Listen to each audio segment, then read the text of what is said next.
Hello, hello. I believe I'm live, correct? Yes, I am. Cool. I have to double check because I'm the worst with I was born in 2000 and I think I'm worse with technology than like your average 65-year-old probably at this point. Uh, Not for well, okay, yeah, actually, no, no, yeah, a little bit for lack of trying. I think I try, I do, but I could probably sit down with like a YouTube tutorial every now and again and kind of sort it out from there. Probably, maybe I don't know. Actually, I don't know if I can. I think it's too broad of a subject that I just don't know what I'm doing. Um, yeah. Now I have so many specifics. I don't need to get into them, and it doesn't matter. Truly, I don't even think it's me. I think it's fate. I think it's luck. Um, I think I was cursed by some mech witch as a child. Now, yes, as I said, or, well, I haven't said yet. As the title reads, I'm drawing delicious and dungeon characters as drinks. Now, what does that mean? It means exactly what it says. But why? I don't know. I actually got this idea of God. I think I started actually on it like last summer, and yeah, this is iced coffee. Yeah, no, it's just Irish coffee. Is there a difference? I don't think so. There we go. Oh, no sugar. I remember that much. There we go. So I definitely had a script written. I remember I started recording the script. I don't know why I abandoned this. I started it as an actual YouTube video was the plan. So I don't know why it didn't stay that way. I don't remember what happened. What I do remember is basically the entirety of my script, which thank God because I don't know where it went. I don't know. I don't know if I would have deleted it because that wouldn't make sense given that I have the original drawing file still. But also, I have no faith in myself when it comes to forethought in that regard. So, oh well. The inspiration behind this, though, was that, well, Delicious in Dungeon, obviously, lots of food content. I know that might come as a shock to many, but that's kind of at the forefront of the show, which I love. I love cooking. I think that the show and the manga, obviously, I have not read the manga. I'm aware that you know it that means I'm missing out on a lot of content and probably context for certain things. And there's probably gonna be stuff that I talk about that is either entirely wrong because it gets kind of disproven later in the manga, or there's like more context to it that I don't really have. But you know, say la vie. I'm sure nerds love to correct people, right? Dropout has a whole show about it, so just let me know, I guess. Now, Uh, I'm going to also mispronounce this bad off the bat, so I'm so sorry. This is a Swedish drink called kvass, I think. It's Kvass. I think kvass in my brain sounds like it makes sense, but I am a predominantly, well, pretty much exclusively English speaker. I know Quebec French, like Quebecois French, so that doesn't help me here at all. Um, so I'm doing my best. Now, oh, right. The reason I'm making this, though, is because I really, really enjoy food content. I don't actually watch like a lot of cooking shows or anything nowadays. I grew up watching a lot of the Food Network because my family was really into it. And it's fine. It's enjoyable, certainly. It's not exactly what I want out of it. I really enjoy food history, though. Tasting History with Max Miller is like one of my comfort shows. Every fall, I rediscover it. Like, I am reinventing the wheel for myself, except I'm not inventing anything. I'm just watching a YouTuber. But does anyone else have that? Like you go in like phases where at the same time every year you just watch a ton of one creator, out of nowhere, and it's not like I don't watch him at all the rest of the year. It's just that I don't watch nearly as much as I do in the fall and like late summer. We're getting to the point where I'm gonna start watching him again very soon, a ton. I'm probably gonna watch a bunch after this, honestly. His stuff is very good. If you have any interest in any sort of like food history whatsoever, it's fascinating. But because of that, I and because of how Dungeon Meshi is made, where it's very evident that it's based in real life cultures, which yeah, look, a lot of fantasy media is. I mean, Tolkien is kind of the father of modern high fantasy, I would say. Like, well, not kind of. He's widely considered that. That is the most lukewarm take someone could possibly make, is that he is like the father of modern fantasy, especially high fantasy. But because of that, and we kind of have a bit of a one note issue when it comes to a lot of fantasy, and then when it's not one note, it's like there's a lot of issues. It's no like hidden secret that there's problems with how other cultures that are not basically just Ireland, Scotland, or Britain, and how they are portrayed in fantasy. It, look at the history of Dungeons and Dragons. It's rough, but that's beside the point. Well, actually, no, it's not. It's completely on topic. I'm so used to being off topic that I just assumed I was. But I wanted to kind of explore the different, cultures that these characters and the recipes could be inspired by. So, Laios, Toden, and Fallon, both of them, it's a little clearer where they are like kind of supposed to be from. They're described as being from a more kind of, uh, maybe no, yeah, a more northern European kind of leaning country. Also, if you look at the uh, flashbacks to when Fallon is first getting her powers and her, ability to commune with the dead and everything. Um, that is, it's pretty evident like where they're trying to set it like geographically. The I feel like mandrakes were pretty gray leaning, but I don't know if it was that bad actually. But that's too warm. Shit. Here's where I spend forever trying to find the right shade of gray brown. There's too many. You know what? Screw it. We're sticking just with this. Actually, I've decided it doesn't matter. Uh, oh, but the landscape, the coloring. I wanted to say color grading, but that's not. It's animated. It's literally just coloring.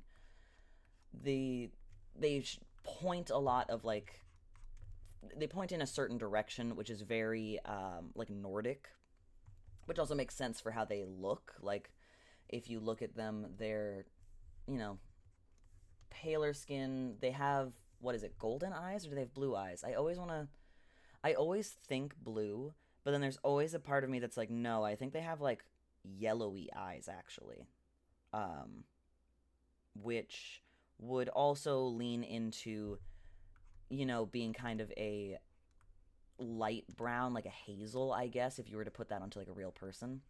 But like that straw, like what is it, blonde? That straw. I have blonde hair. How did I forget that? Well, not naturally, but that doesn't matter.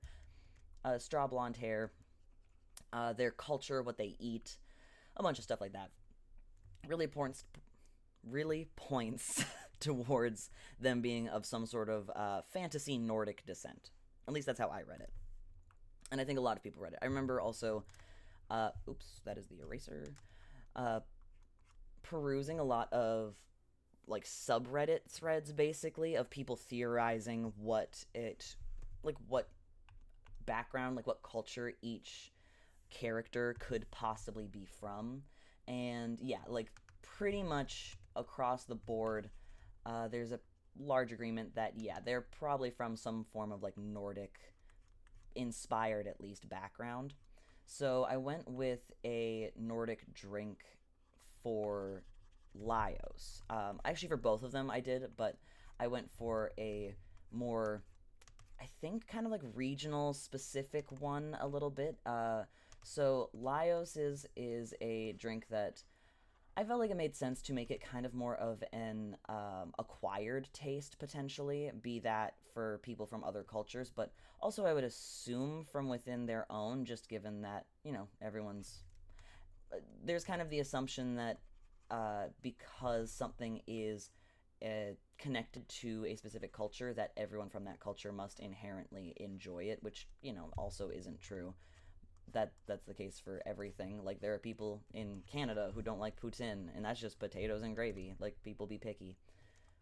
Uh, his is kvass, which is a non-alcoholic fermented beverage. So it's kind of a non-alcoholic beer essentially. It was popularized in regions that had difficulty growing wheat. So if they wanted something beer like, it was actually a lot more expensive, whereas beer is usually like one of the most affordable like alcohols you can kind of get.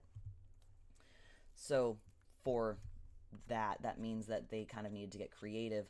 So it's non-alcoholic, not necessarily because they didn't want it to be alcoholic, but instead because it's made out of wheat pulp as a byproduct of other like products, like the other wheat products that were considered like more kind of integrally important, things like bread and cereal. So they would take that wheat pulp and then they would soak it. It's or Yeah, it's wheat pulp from the processing to refine flour, I believe. I don't know enough about the refining process of flour to talk about that at all. So I'm not gonna. I just know that that's where it's from. So I wanted to go with that. I feel like in the West, probably the easiest thing to compare it to is probably kombucha. Um, is kombucha from the West? I don't necessarily think so. Maybe it is. Maybe it's not. I have no idea. I don't drink kombucha, so I also feel no guilt about not knowing where it's from. Um, but I know for a fact kombucha is a very acquired taste, despite how popular it is. Now, cream would settle at the bottom usually, but also I'm gonna go out on a limb and say that the whipped cream is where most of the cream's coming from, so I'll have it dripping from the top on this one. So, kvass is a non-alcoholic fermented drink that would make it a rather acquired taste. Also, however, it's a like bubbly drink as well. So the fermentation process can provide bubbles to things. That's why we get foam in beer. That's why champagne has bubbles. It's fermentation can cause bubbles. And fun fact, if you forget to refrigerate your jam in a timely manner, and do that repeatedly, where you keep taking jam out, maybe you're, you know, a little post grass inhalation and you just wanted some toast with jam and you just keep forgetting to put it away. Eventually, if you do that enough, apparently you will ferment your jam. And fun fact, you can make bubbly jam. And yes, obviously I know this from experience. It was crazy. There was such a pop when I opened it because it was in a mason jar. And it was just so loud. It is the loudest bubbling of anything I've ever heard, truly. And I'll be honest, I was so tempted to I wanted to know what the hell happened to it flavor wise. I wanted to know so bad. But also I know better enough because I do know that that is how you get botulism. So yeah, not gonna not gonna be doing that. The oh whoops. Apparently, if I switch windows on the other side, it makes my what am I drawing on? I'm drawing on Krita. It makes my Krita glitch. Good to know. Anyway, don't make your own fermented jam by accident. I'm not going to speak on purpose because there are definitely people out there who know way better than I do. I don't know. I'm too afraid to try pickling stuff as much as I want to. I want to try so bad. I'm so afraid of botulism. I'm so afraid of it. I I just it there's kind of this whole thing of like, "Oh, you'll know if something went wrong." And I'm like, I don't know if I trust myself like that, frankly. I just don't know if I do. Historically, people have been pickling and preserving things forever, kinda. Yes, I'm aware of that. I'm aware that all in all, it shouldn't be that crazy difficult, but still. Anywho, it's a seltzer drink, like bubbles for the fermentation, blah blah blah blah blah. I don't know how seltzer-y it actually is in the drinking of it, however, because I mean beer has foam, and you can see like some bubbles in it, like if you like pour straight from the tap, like you can see some of them coming up from the bottom, but it's not a like carbonated beverage either.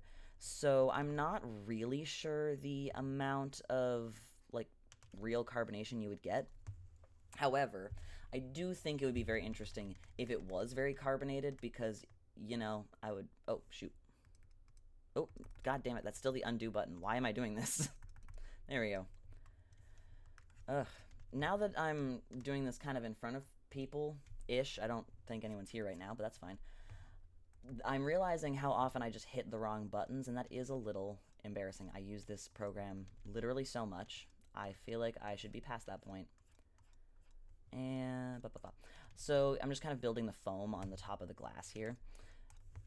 I like the idea of it being a little more carbonated, at the very least this fantasy version of it, because why not? First of all. Second of all, I can picture people being kind of freaked out by that. I have to imagine it's not very common in fantasy world. Also, I'm realizing I don't know the like canonical name for where they live off the dome right now. I feel like I definitely should. It's definitely set in the anime. Oh, yeah, I have no idea. Nope, I was really hoping that kind of vamping about it would shake something loose. Nothing. But that's fine. Either way, I feel like that would be more off-putting to some people. Also, some people just don't like carbonated things, so there's that. Also, I wanted the color to be a little off-putting, so, and obviously, it's Laios. It has to involve monsters in some capacity. He's, I think, one of the two drinks that actually have like much of a garnish to them, but that just felt right for the characters to me.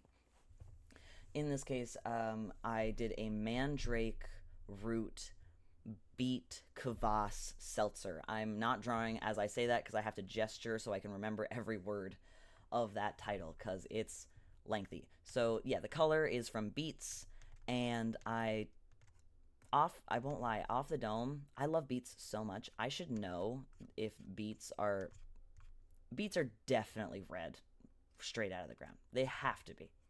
I'm showing my ass here on the fact that I'm it's not that I have no idea, it's more that I'm just so concerned about saying something very wrong and someone taking it as like, "Oh, that's a fact."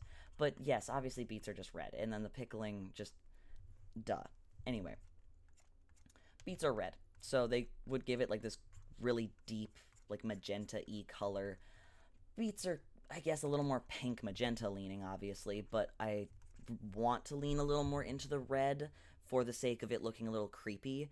I, again, haven't read the manga. I've seen those, like, panels of Laios as, like, demon king of the dungeon-ish, and I have legitimately no context for it. I don't know if that's, like, a canon thing. I don't know if that's some sort of, like, parallel universe or prophetic dream or what have you. I don't know. And that's okay. That's fine. It's kind of inspired by that. It's also kind of inspired by the fact that at the end of the day, Laios is a sweet person, sweet man, doesn't actually mean any harm to anyone. He's just a little unaware of himself, and he's also like just interested in things that other people find by nature off-putting, like eating and drinking monster stuff.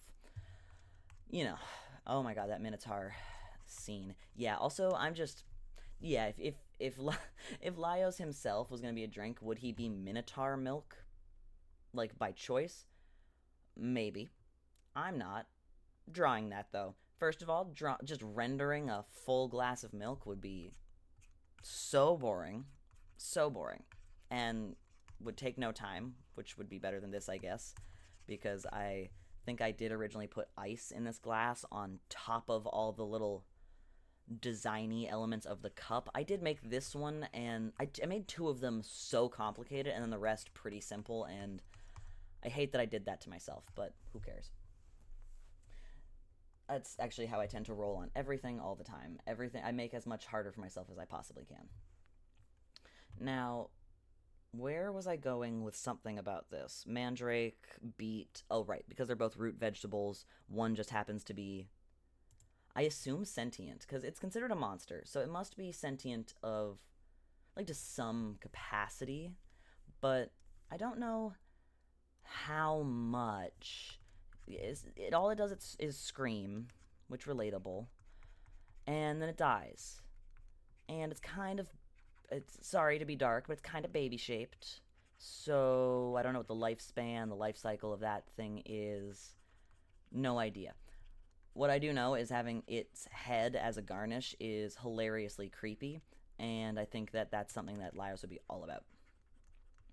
The fact that also it's a cultural dish, I think, A, grounds it with the character because it's not just about what they would drink, it's about who they would be. So you have that cultural element to each of it, as well as personality traits and preferences to what they are drinking. So I'm trying to tie in a lot of personality things, a lot of like personal like opinions and tastes, as well as like actual character lore or assumed character lore, I suppose, because we don't totally know. I also it'd be hard to be like, what country is he from? In this world that the country doesn't really exist, and it's probably kind of a hodgepodge of a couple because that then makes referencing it a little more simplistic. It also can create a broader and more diverse and interesting like fantasy society and all that.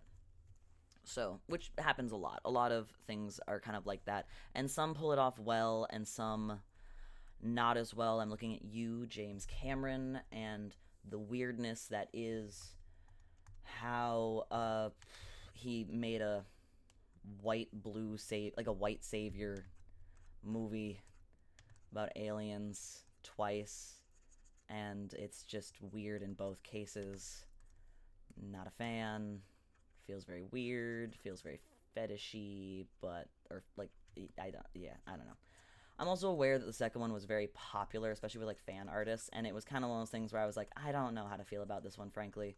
Um, I'm indigenous. I'm also though a very very very white passing indigenous, so I'm on like the one hand very like sensitive to when that's happening, and I'm also aware, however, that I'm probably not the face to be like speaking out against it necessarily on like huge public platforms. I I don't know. I always don't know where the line is sometimes because I don't like also because the cultures that he was taking from were a mix of indigenous from a large number of different, I believe, East Asian countries. So also there's the fact that it's like, while it is indigenous, it's not representative of my background whatsoever. I'm like Canadian, so yeah. Anywho, wanted to do the cultural thing with kvass. Also, it seems like a very interesting drink, and frankly, probably just seems like something Laos would be really interested in because it's also about reducing waste, if you think about it. Or, well, yeah, reducing. The fact that it's like using what they have available. I find that's where like a lot of staple foods from a lot of cultures are, quote unquote peasant foods. So, mm, well, that depends.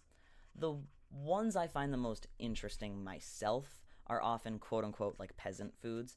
And part of the reason that they are so iconic then is because of their accessibility.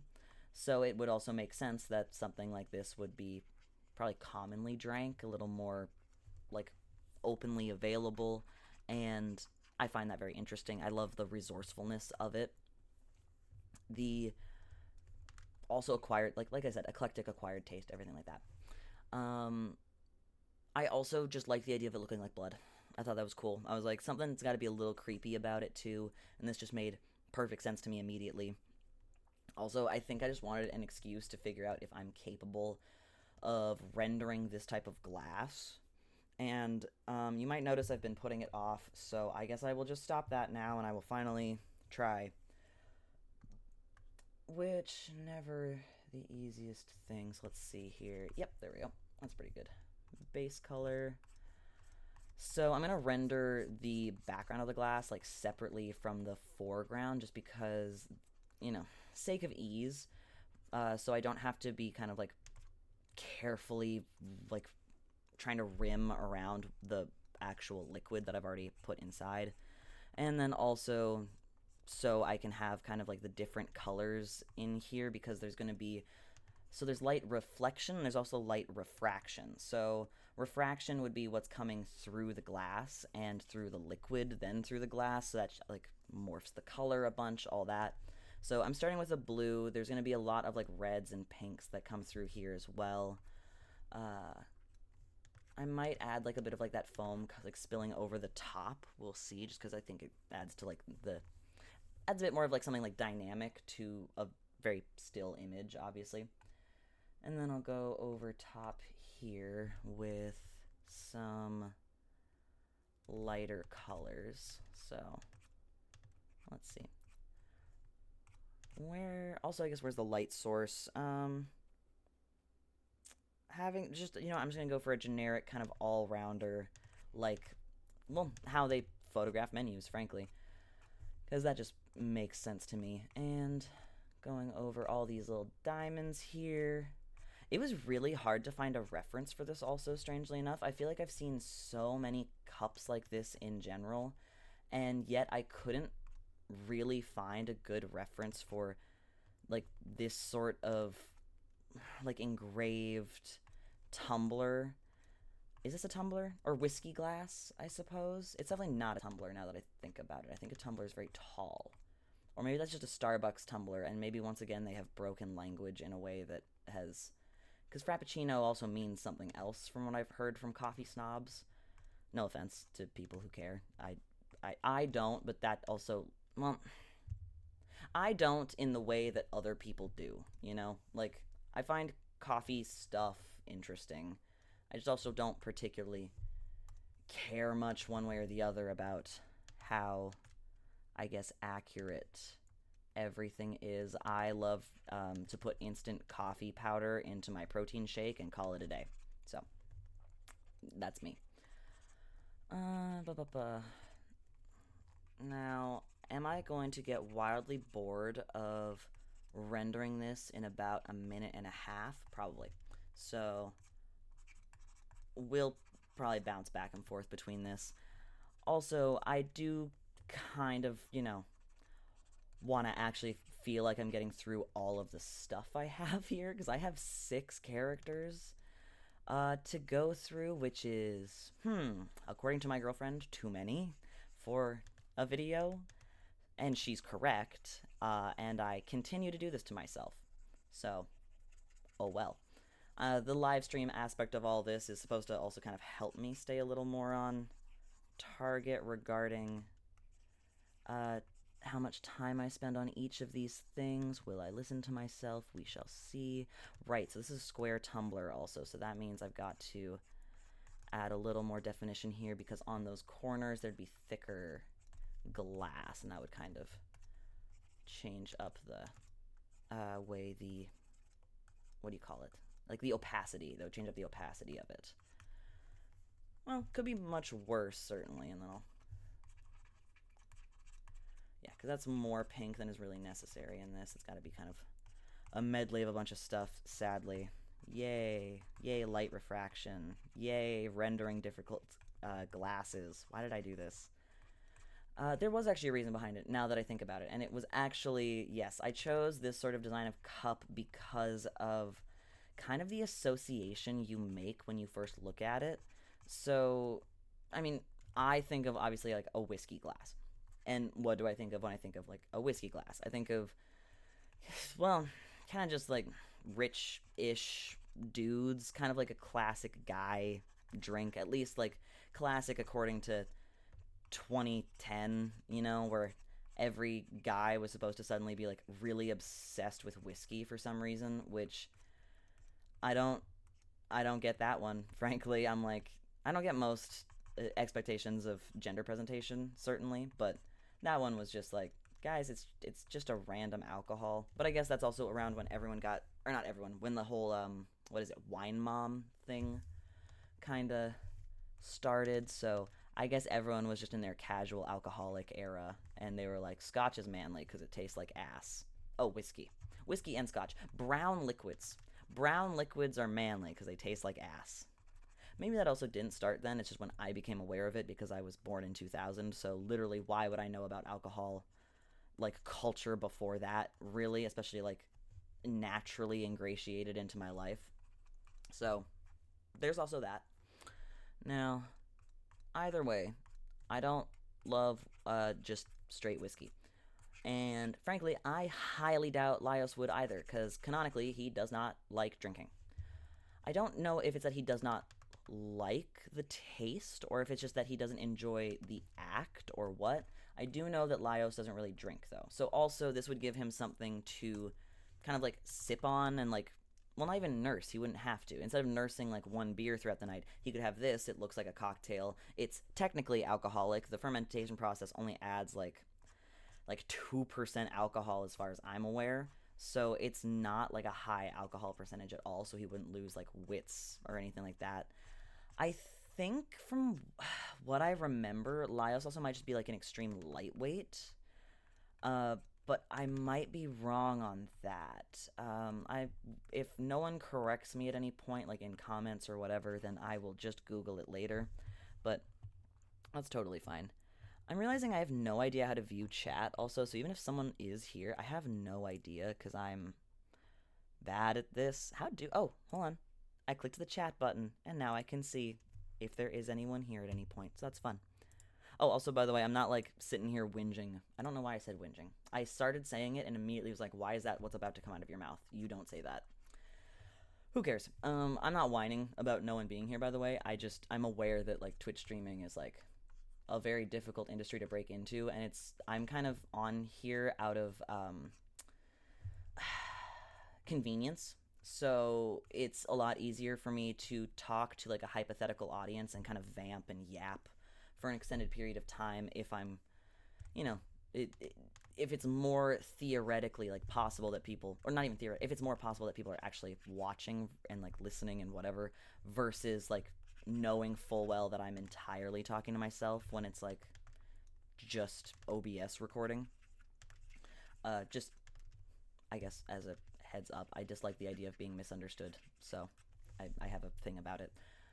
What was I saying exactly? Oh, right. The point I was building to is just the fact that Lois, fuck sakes, that Laios was raised in what seems like a pretty well-off family with, you know, high expectations of him as like the son and like what he should and shouldn't embody and this, that, and the other.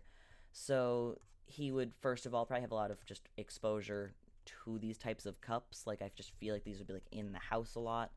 It would make sense for his status, like his social and like financial class status, all that. Also, it's traditionally like, yeah, it's like a little masculine, like Laios on the surface from a distance, from someone who's not observing like him very closely, who doesn't know about his thing with monsters, whatever, someone who just like knows him in passing. I, well, I don't know. He has kind of a reputation for being weird, so maybe not. Maybe they would kind of know better. But in my mind, I'm like, also you could see him with this and just not think twice about it. He's on the surface level probably just seems like kind of just a dude, you know, an autistic one, but just a dude. I mean, same.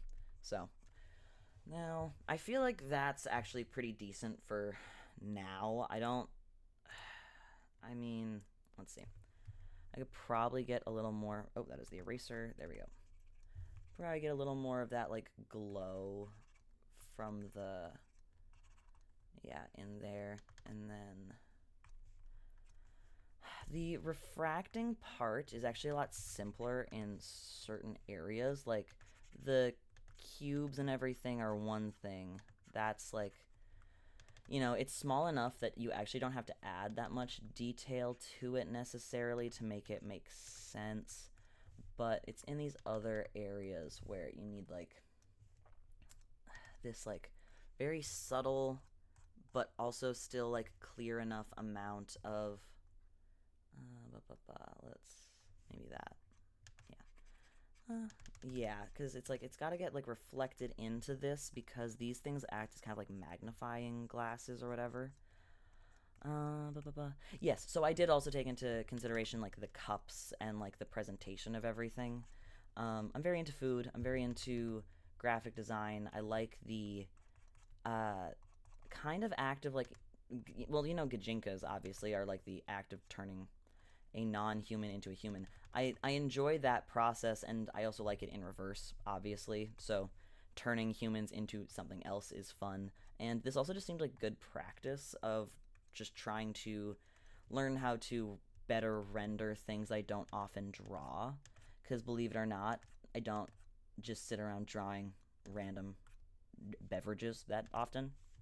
I, given if this is the first thing you're seeing me do, which it probably is, uh, be hard to tell, you know. So there you go. But no, mostly I do character stuff, and I'm just trying to take like the same creative process and apply it to this, which also is just kind of good practice in general. Like the creative like character creation process of like where are they from, what's their background, why, what do they do, and then how does that then impact this, that, or the other. Like it's a great like way to break things down that you can apply to pretty much anything.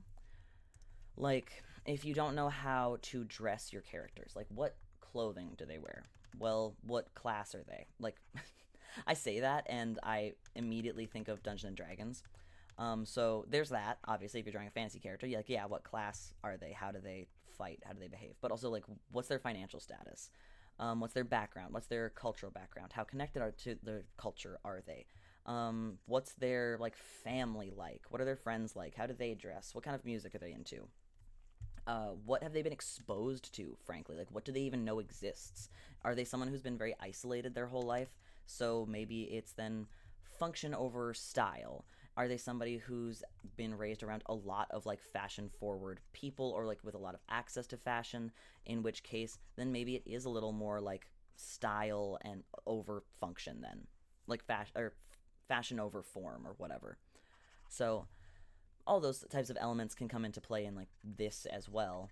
And honestly, they should. It's like if you're doing any sort of graphic design of anything, it's really good to consider that sort of angle on it. I suppose it gives you a bit of an in to like how to approach the subject matter. Also, it gives you a shot at like possibly getting to kind of break the mold a little bit and get away with it, if that makes sense. So I'm thinking like more like a gig. So if you have a job you're doing for somebody and there's kind of a precedent set for how this sort of thing works usually. Say you're doing like a magazine spread or like cover art for something.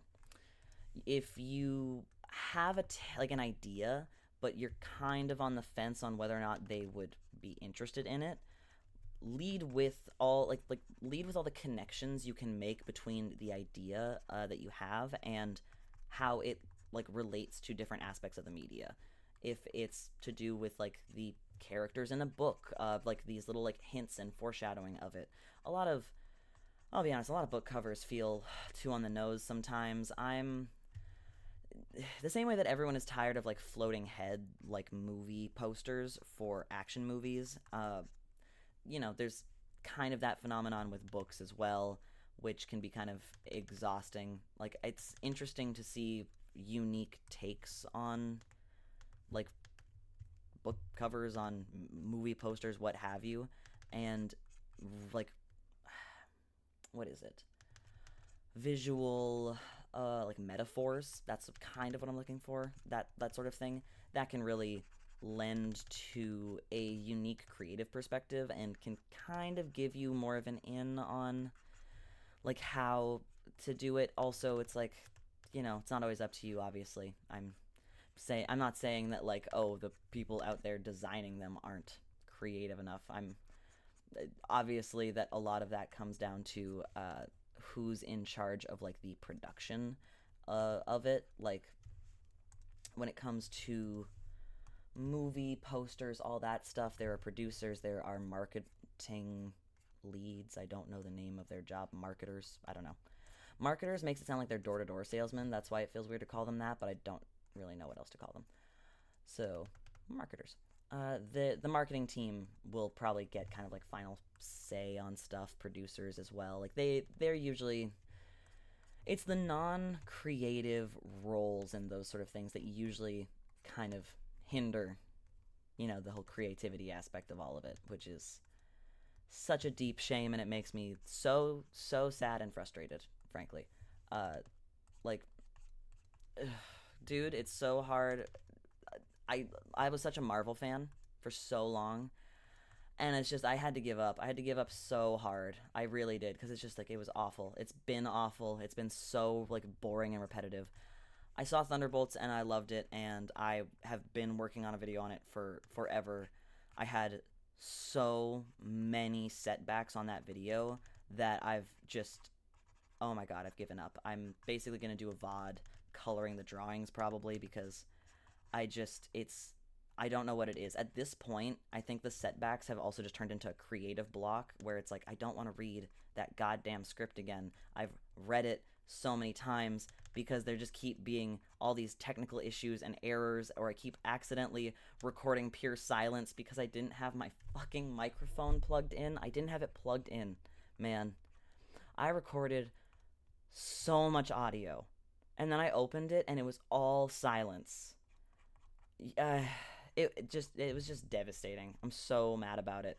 And then also I do markets and stuff. I actually like make clothes, um, and that's like the other thing I do. It's one of the other things I do, at least. So I was also just very busy with that. So I think the delay on all of it gave me a bit of a complex about taking too long, and then got in the way, and blah blah blah blah blah. Anyway, Thunderbolts is great. I'm taking off my sweater. Ignore the rustling. And there was another thing that just came out. Superman. That's not Marvel. That's DC. And DC, I think for a little while has been very, or for a while actually, like DC's been very aware of its shortcomings. It's just that it was trying to be really. Oh wait, that's the wrong layer. Where's the head? There it is. It's just that the direction they kept trying to go in just never landed. At first, they were trying to be so gritty and dark, and that worked briefly, but not for long. And then they tried to be gritty and dark while also kind of following the like MCU formula, which really didn't work. I'm trying to think, like, obviously Dark Knight, like Dark Knight Rises, all that stuff was very popular, 100%. I though I will say, I'm like, I don't have much of an interest in it. I haven't watched it. And I think it's just because that like they were so focused on making superheroes manly, like cool for men to be interested in, which is very strange because superheroes were already predominantly really marketed towards men. So it's like, dude, what do you mean? You're just kind of putting a hat on a hat now. But whatever. That's just my take. I know a lot of people like them. They weren't for me, and that's fine. However, the Wonder Woman movie I did like, despite Gal Gadot's terrible acting. That woman cannot act. Holy crap. Wow. I think it's just that the standards were so low for DC that no one noticed. I do genuinely think that, like, well, also I think that the director does matter. I think the director managed to get a good performance out of her despite her abilities, and definitely not because of them. Uh, though, it's not like I've seen her in any movies that were on their own good either, really. Um, well, no, she's also bad in Fast and Furious, and I like those movies. I do actually think that people be putting their whole Furiousy into that. Uh, like those movies, if you, I know I just said about like the whole hypermasculine thing not appealing to me. That doesn't count for these because they are not. They are high camp. If you have been like, oh, Fast and Furious is so like stupid and like over the top and like what do you mean they're bringing cars to space, blah blah blah, you're wrong. I'm so sorry, you're wrong. They're great, they're so awesome. If you like musicals, you should like Fast and Furious. Okay? It's the same. It's exactly the same. In the way that musicals, like, they have such big feelings that they have to sing about them, like they can't just keep them inside. It has to be sung. That's Fast and the Furious, except they have to race about it. That's it. Also, it's really gay. It's really, really, really, really, really, really gay. It's crazy how gay it is. It's awesome. Oh my god, they are having like the proxy. Every single movie is a new proxy gay couple.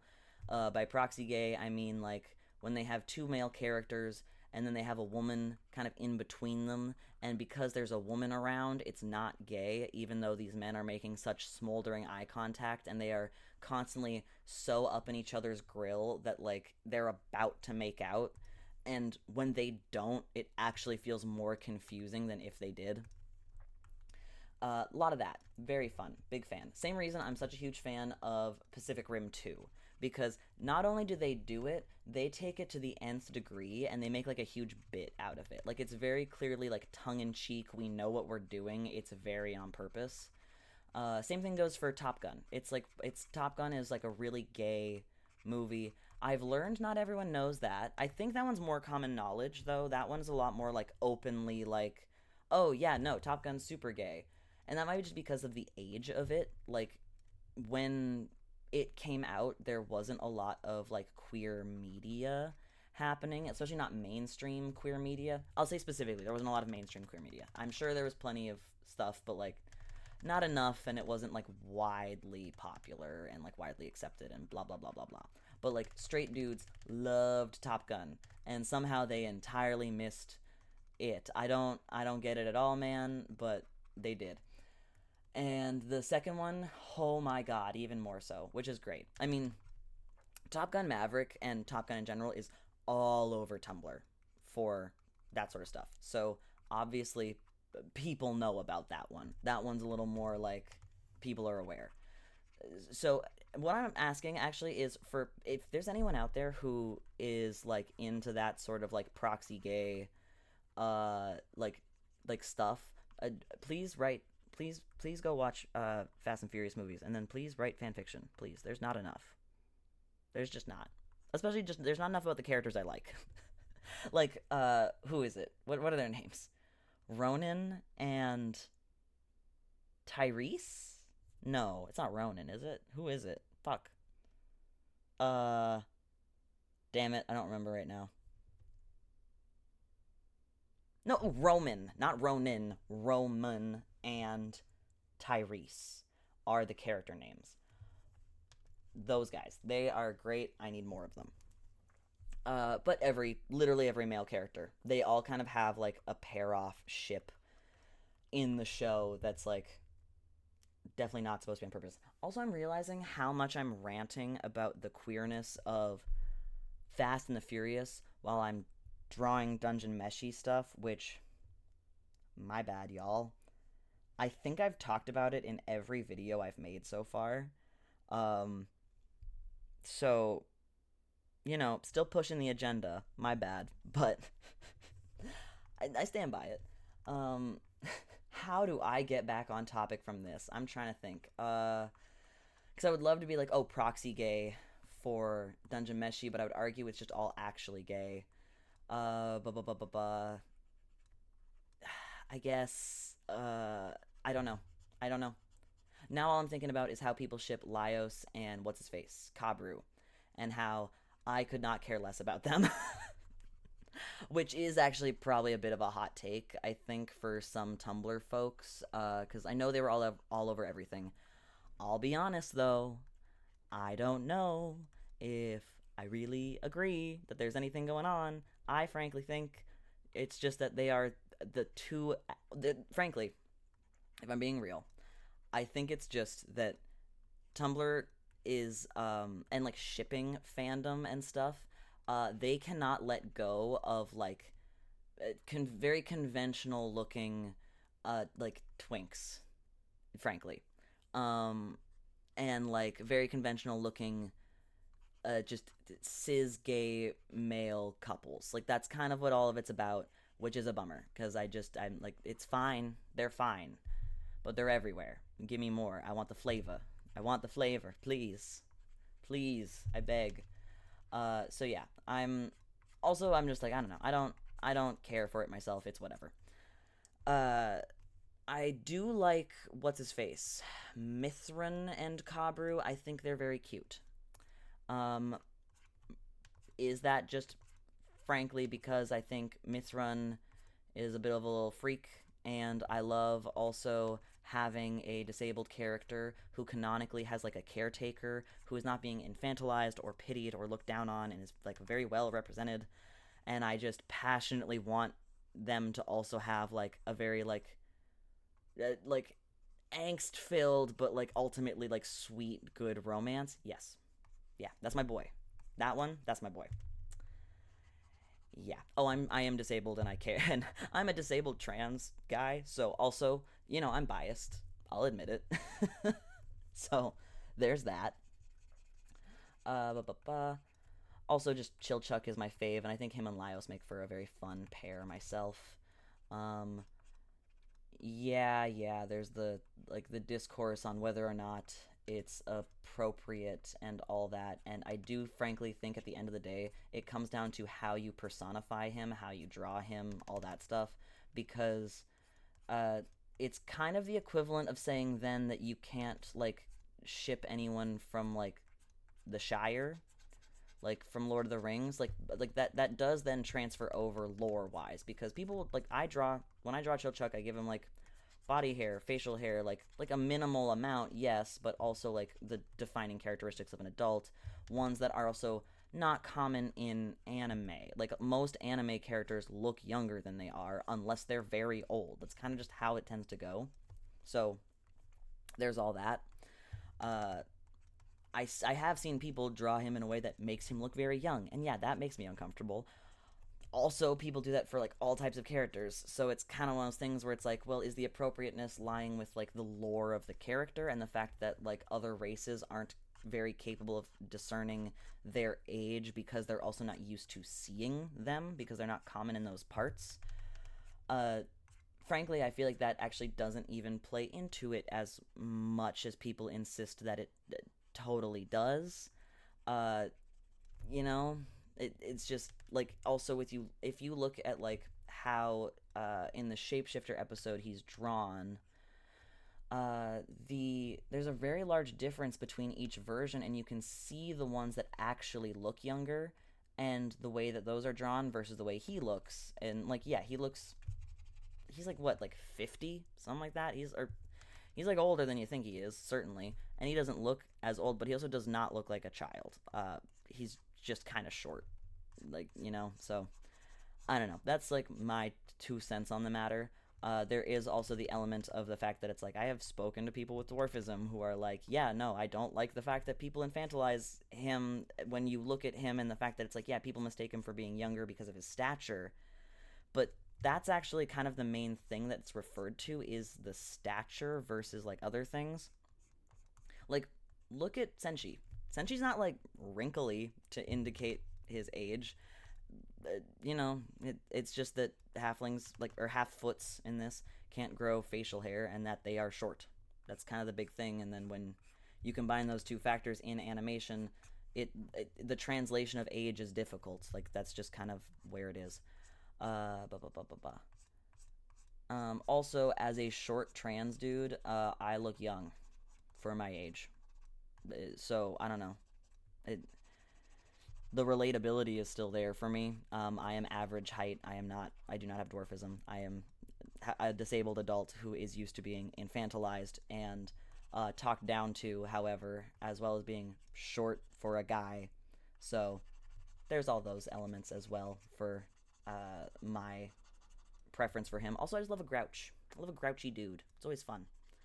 Um, I kind of I prefer I like characters who, in a pretty realistic way, portray that whole like tsundere thing.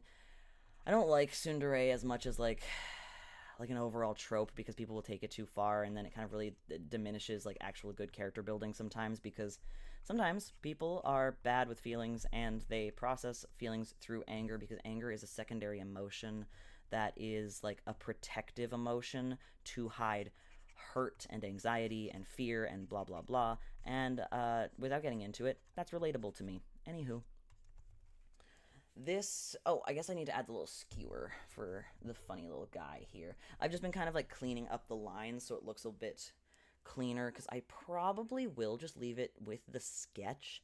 Also, you'll notice that I had the sketch version of Laios's up and then the inked version of Chilchuck's because I was originally planning on inking all of them. And then I kind of realized I don't really need to. So Chilchuck's is the only one that's inked, but whatever. That's fine. I don't think it actually matters that much. But at the end of the day, I don't know if visually there'll be that much of a difference. I did spend a lot of Laios's drink talking about Chilchuck and also Fast and the Furious and the concept of proxy gay. So, my bad, you know, but it is what it is.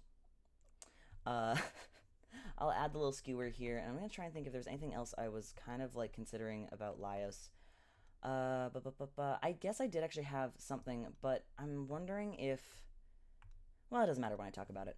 It also kind of applies to Fallon. What color should this skewer be? Huh. Blah, blah, blah, blah, blah. Maybe I'll go with like a dark green or something. That'll also like contrast with the pink kind of nicely. Because pink is. Fun fact, pink is actually the, like. What? Oh, okay, that was weird. Pink is actually the complementary color to green, not red like we commonly think. That's just kind of like a like, no, not a misnomer, because I think that means like. I think misnomer is kind of specific to linguistics, but it's kind of just a general mistake people make. They're very close, certainly, and like green and red you see a lot of just because of Christmas stuff, which is also a shame because they are a great color combo and should be used outside of Christmas. It's, just a good color combo. Just wear it. It's just fun. It doesn't always look like Christmas. It's fine. The same way that you can wear yellow and red and you don't always look like McDonald's. It's fine. Now, see, I feel like there's not enough juxtaposition between the skewer and this guy. Also, I'll have it so you can see a little bit of the bubbles. That way it doesn't look like it's. Yeah, that looks more three-dimensional then. Maybe. Okay, maybe I'll go a lighter. A lighter brown. That's a little less red. Let's see. Yeah, I think that works. And then I'll go ahead and I'll line that real quick. But, what color line art did I even have? It was like a dark blue. Cool. Let's see here. So, oh, yeah. Laios, right. So also, I have been considering what classes everybody is and like how it translates. So obviously, like Chilchuck is a pick lock, I think is what they call it in that, because they all need to have legally distinct names, which is very funny to me. The fact that it's just like, okay, they obviously just need like a legal distinction, so they can't call them hobbits or halflings because Wizards of the Coast is notoriously litigious, which feels like, sadly, a lot of places nowadays, actually. It feels like everyone's fucking notoriously litigious, honestly. Just, God's sakes, they're so over the top with it. Who cares? Literally no one else cares. No one else gives a shit. It doesn't matter. And, like, no one was going to pay you for the rights anyway, because they're not referencing D&D, so who cares? But that's so a side thing. Anyway, obviously, Chilchuck is a, like, rogue. And I would go ahead and say he's probably a thief rogue, given that he's not a, what you call it?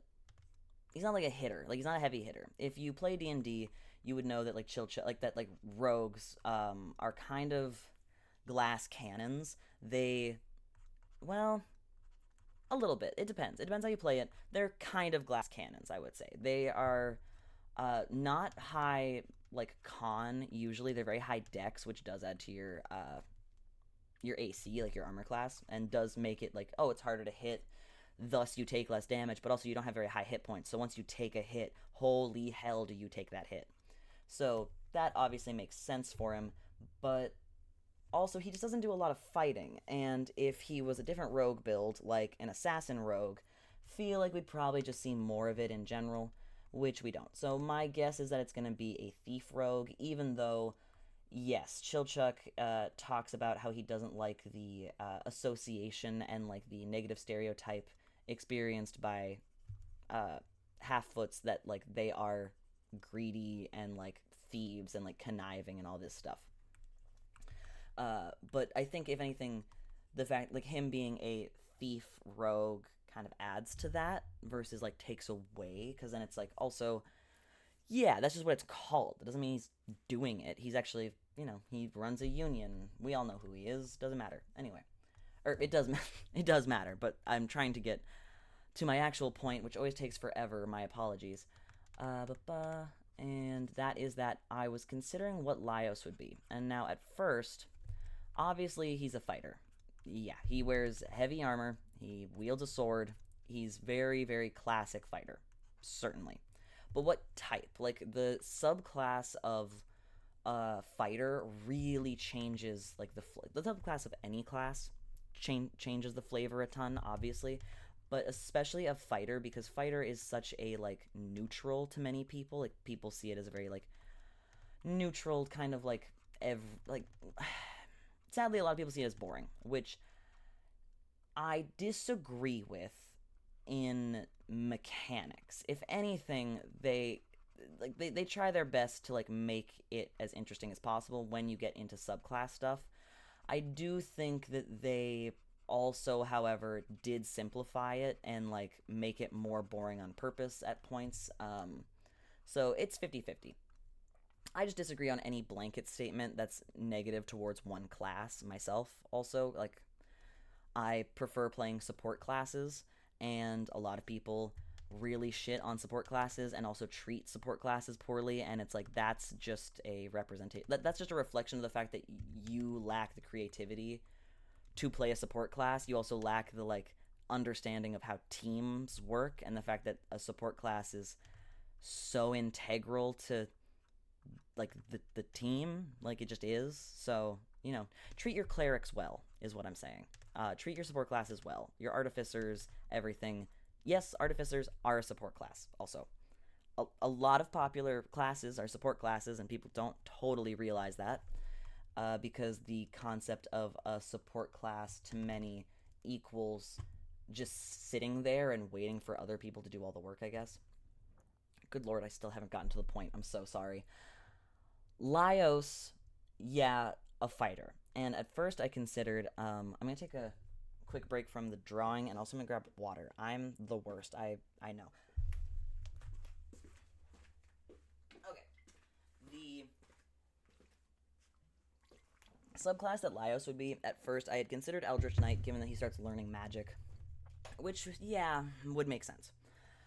Also, there's a couple other ones. There's, I think there was some sort of like kind of necromancer type uh, fighter subclass that I can't remember off the top of my head right now, but that's okay because it doesn't really matter, because I realized he's a fighter.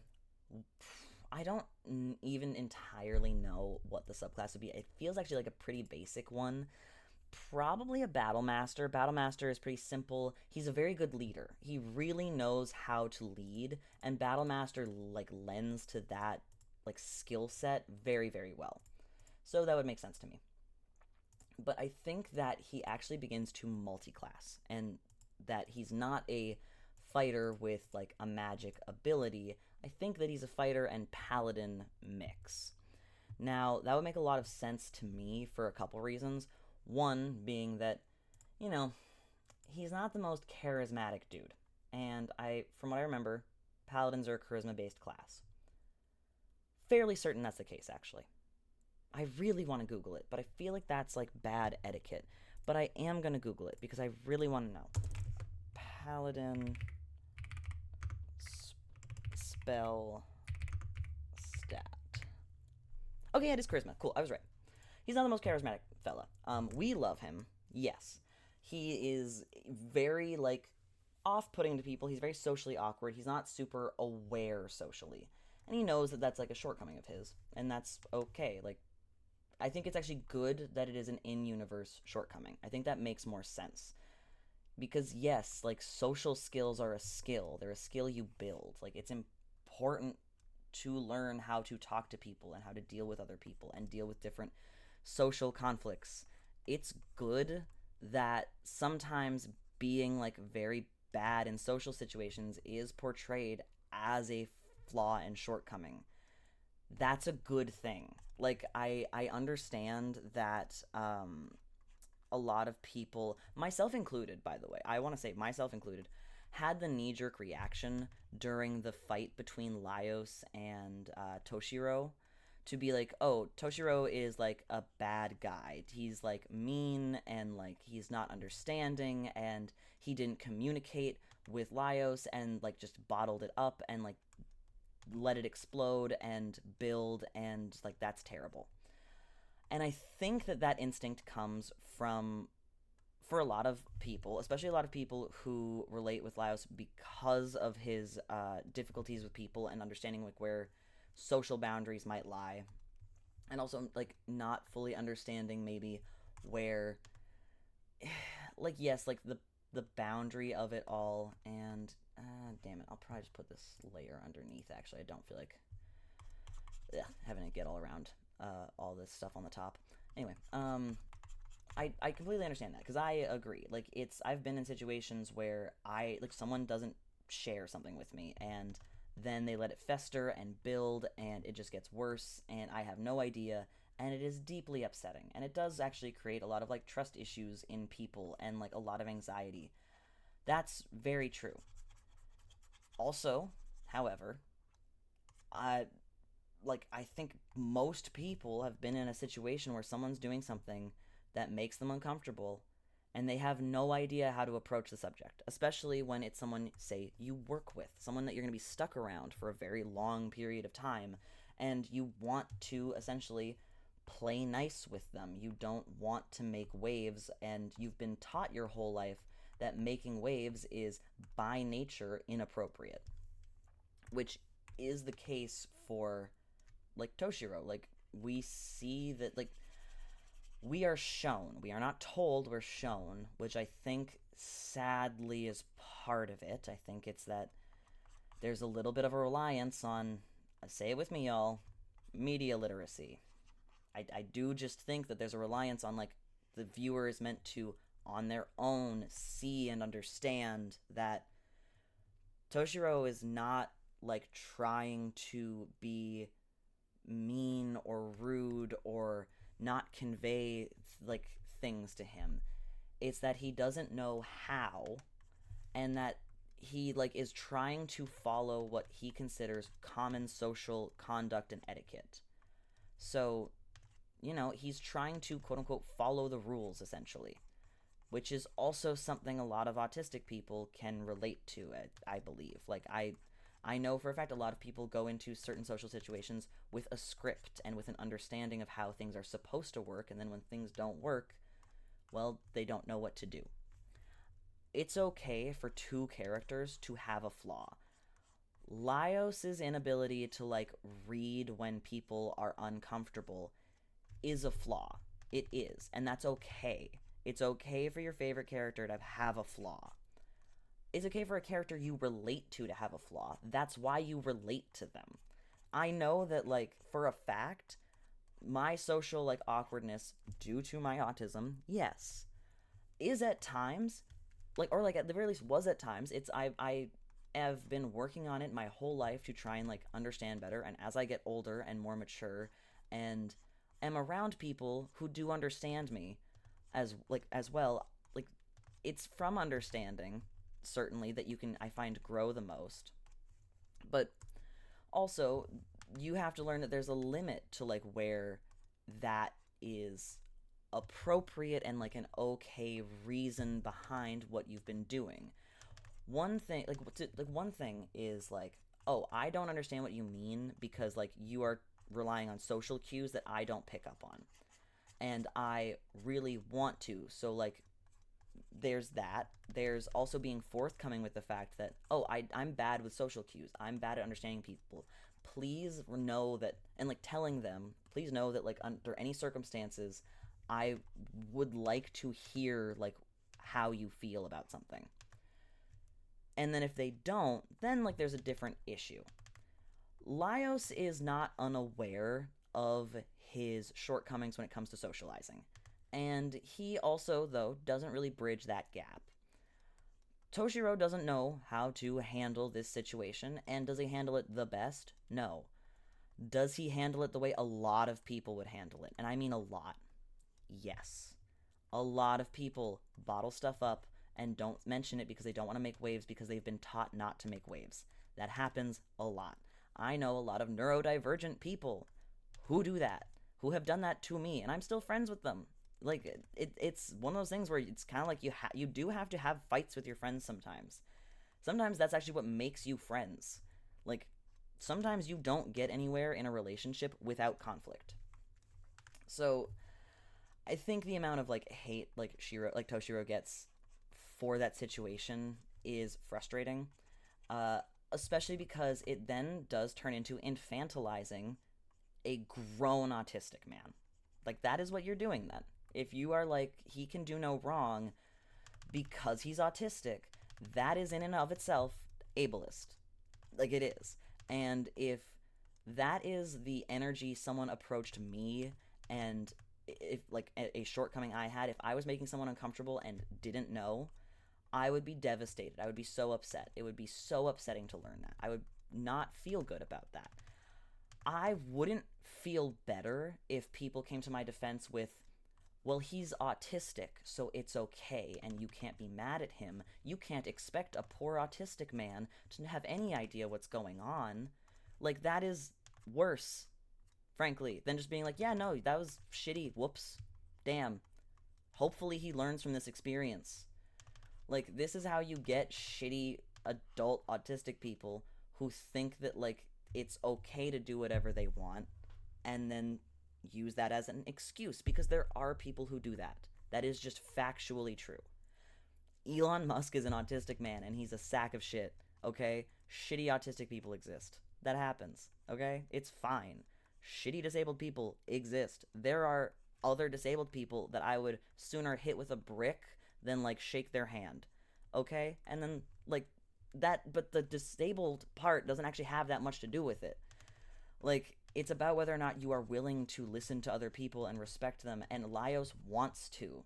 That's why, like, at the end of it, like, he's not like, I'm writing off Toshiro forever. It's also why Toshiro's not writing him off forever. They both acknowledge that they were part of the problem, because they both were. And that's, like, important. I've realized now that I do actually need this on top. God damn it. Whatever. It's actually not too bad. Nice. Okay, yeah, this layer has to be on top. And damn it, I always hate like partway through realizing there's like a tiny like 2 or 3 pixel wide hole where I'm on like a layer. It's so annoying. Uh, this one was not too bad because it was actually so tiny that fixing it doesn't make a big streak of weirdness, but whatever. Anyway, that's my rant about people kind of playing this weird like white knight for Laios, who resolves it on his own. He handles it. It's handled in the anime. There's a reason that they don't just cut Toshiro out, because if he was a bad guy, they would. Also, I did see that someone said that like, oh, his I've seen people say that his like infatuation with Fallon is like harassment, like full blown like should be fired from the workplace level harassment. And it's like, guys, Jesus Christ, come on. Like, what? It like, look, I'm all for, you know, putting up like reasonable boundaries in any sort of context, especially when it comes to say like romantic feelings. That can get dicey, 100%. The man had a bad crush and didn't know how to handle it. After we see like also that he like was like raised like pretty isolated kind of. It seems like he was kind of just like, it seems like he didn't have like a lot of friends. He had like kind of just servants basically around him, and then his like pseudo mother. We don't even see his family at any point. come on, this man just doesn't know how to handle himself. That's like, but like, not, he's very respectful. Like, he actually is. He gives her so much space and time, and he cares so much about her, and he does genuinely seem very respectful of her feelings and opinions. Like, it, you don't have to ship it. That's fine. And if it ends up canon and you don't like it, I'm sorry, man, that blows. But I've been there. Because guess what? That's like most animes. That'd be like if truly, as far as I'm concerned, this would be like if people were like Uraraka's crush on like what's his face? Oh God, what's his name? I don't. Uh, is Izuku? Deku. I don't know. The kid from My Hero. That, as far as I'm concerned, that is the exact same as saying her crush on him is like harassment if she like confesses to him, because we don't know if he's actually into her. You know, like that's just it doesn't make any sense. So it I feel like there is a I don't know if it's new, frankly. It might not be new. It might not be because of the internet age at all. It might be entirely different. It feels a little like a thing of the times, though, that if you dislike a character, there has to be this like moral superiority reason behind it. Like they have to be a bad guy. Like they have to suck and like you are morally righteous for disliking them. Like that just it's not necessary. It's really not. Like I personally am like, I'm not very interested in Kabru. I don't hate him. I really don't. I just don't give a shit either, really. I think like him and Mithrin could be kind of cute because I've seen a lot of like very compelling fan art and stuff, and I think it's sweet. And also because I really like Mithrin, and he's not shipped with anybody else as far as I'm aware. So I'm like, yeah, I'm down. Why not? I don't. I just don't care that much, and that's fine. I don't need a morally superior like reason to not care about him. I also hate Izuku Midoriya. Him I actually hate. I think he's super boring. That's my only reason. I have no moral superiority over people who like him. I don't care. Like, it's okay. I think people a little bit need to embrace just the fact that you can dislike people and things sometimes, and you don't have to be right. Like, sometimes I don't like people in real life also, and when people ask why, I'm like, I don't know. They're just not my type. That's it.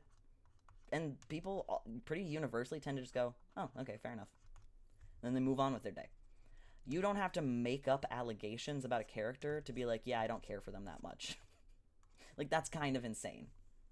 Also, it really does lead to the diciness of, like, well, you know, now you gotta kind of stick by your guns there. If that's creepy and, like, too much for you, well, you gotta apply that same logic to, like, every unrequited love interest story, really, don't you? Like, at least in my brain, that's how that would work. um, for another reference, like because I know it seems pretty anecdotal and like one. I mean, all of these are anecdotal. These are my personal experiences, so duh.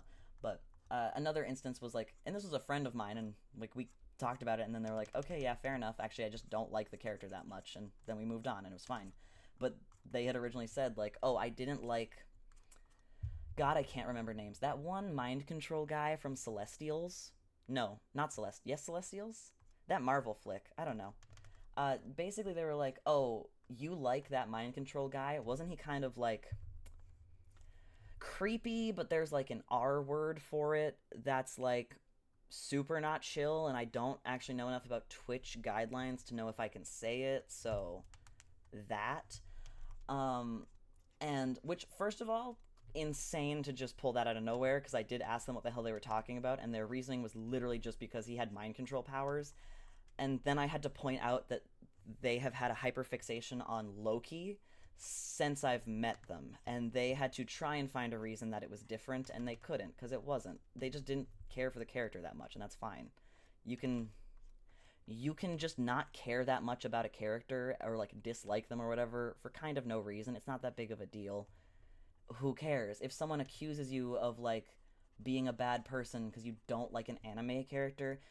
You have the god-given right to go, okay, anyway, moving on with my day, because literally, why does it matter? It's fine. Just dislike someone, please. Please. I just I've been on Tumblr for like a decade now, And I don't know. It's too much still sometimes. Like, just, it's fine. I'd rather you, like the meme of I'd rather you call me a slur. I'd rather hear you just say you don't like a guy. It'd be so much faster. um, I don't even remember how I got on this. I know I was talking about don't infantilize Laios as an autistic man because it's lame. But outside of that, I can't remember. Also sorry for like any flashing on here. I have to check what layer I'm on because I don't name any of them because I'm the worst. I actually just realized that you get a preview of the layer you're on if you hover over them. Wow, I've been using this program for like 2 years now, and I'm learning something new that feels like it should have been very obvious. Oh well, that's life, isn't it? Especially when you're me and you don't pay very close attention to tech stuff pretty much ever. Whoops. Um, Now, oh, I never once explained Chilchuck's drink. I'll be honest, I think it's a little self explanatory. The man is a functioning alcoholic and seems pretty Irish. Why did I do that again? I just found out I can. That doesn't matter. Where's my whipped cream layer? What layer was that? Was it this one? Cool. Um, Anywho, he seems kind of Irish coded. Not because of the alcohol, but because of like the red hair, the way he dresses, the vibe of kind of where he comes from. It feels pretty, well, it feels pretty classic, like high fantasy where he's coming from, actually, like in a way that Laios's homeland actually doesn't. Because, again, like I said, it seems like it's based on kind of like a Nordic culture of some kind, which is seen more in fantasy than other cultures, most certainly. At least, like, Western high fantasy.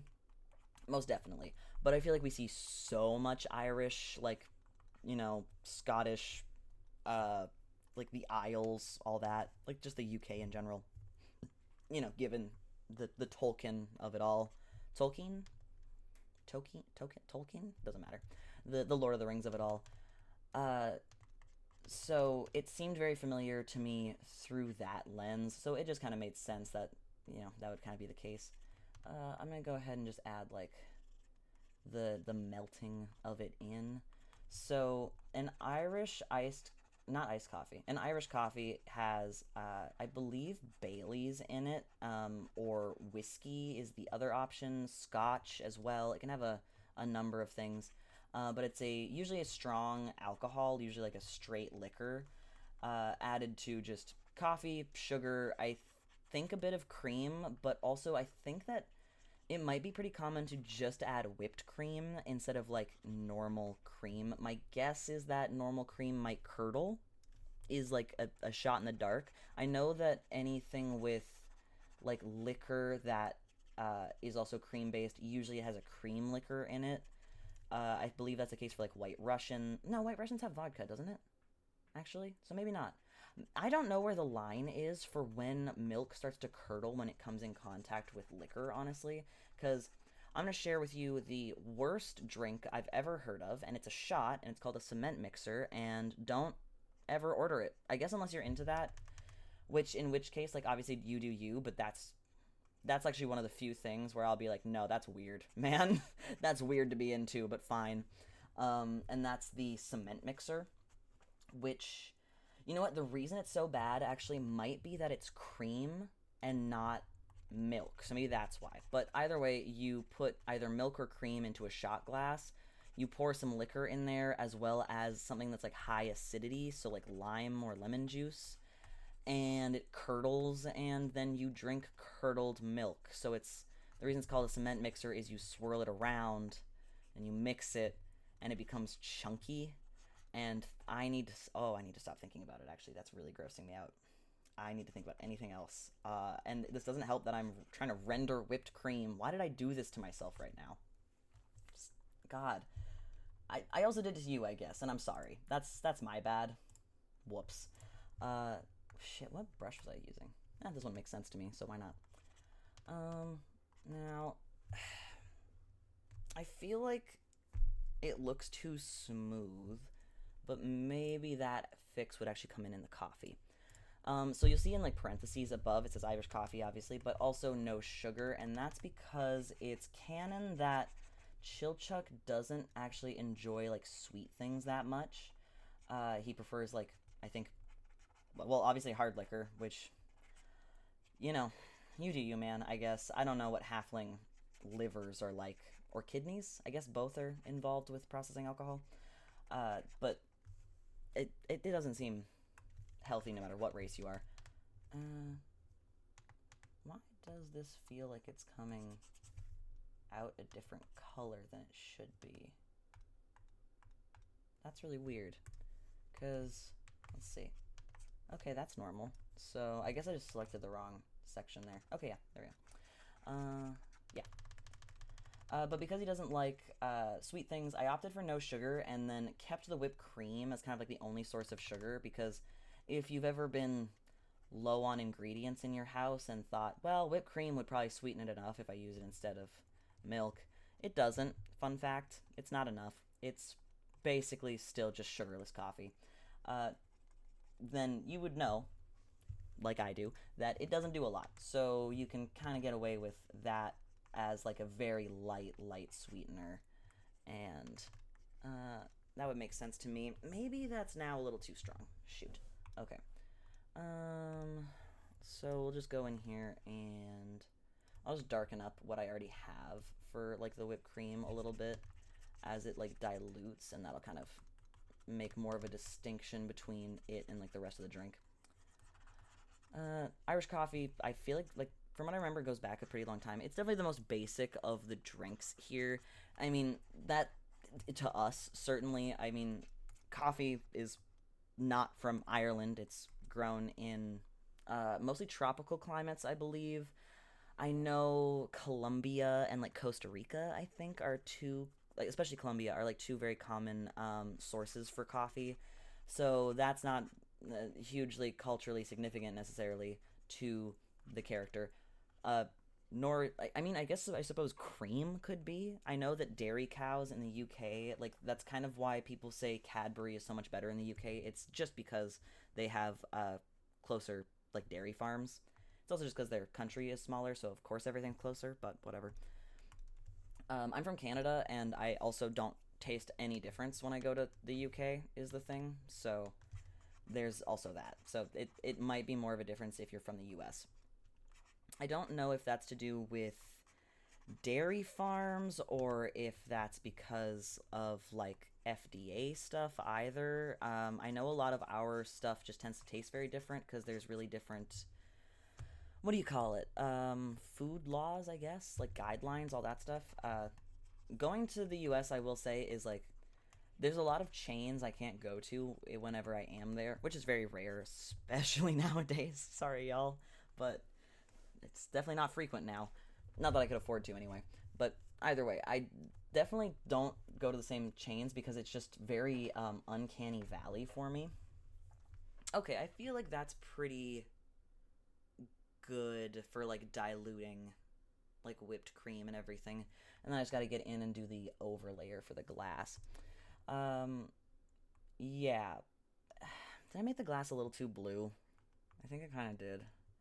Shit. Well, that's fine. I'm going to use my little fancy digital tool thing that I don't know the name of, and I will frankly never learn. Because at this point, I refuse to. Damn it, that's a little too great. Yeah, good enough. And there we go. So, what was I saying?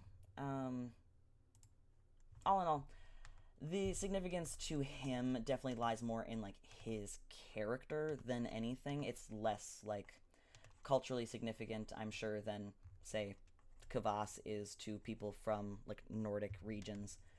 And I have a lot less to kind of talk about it. Also, a lot of the things that I chose are also kind of medicinal by nature, both because I have an interest in medicinal drinks and because it feels like it also lends to the media and all that, you know.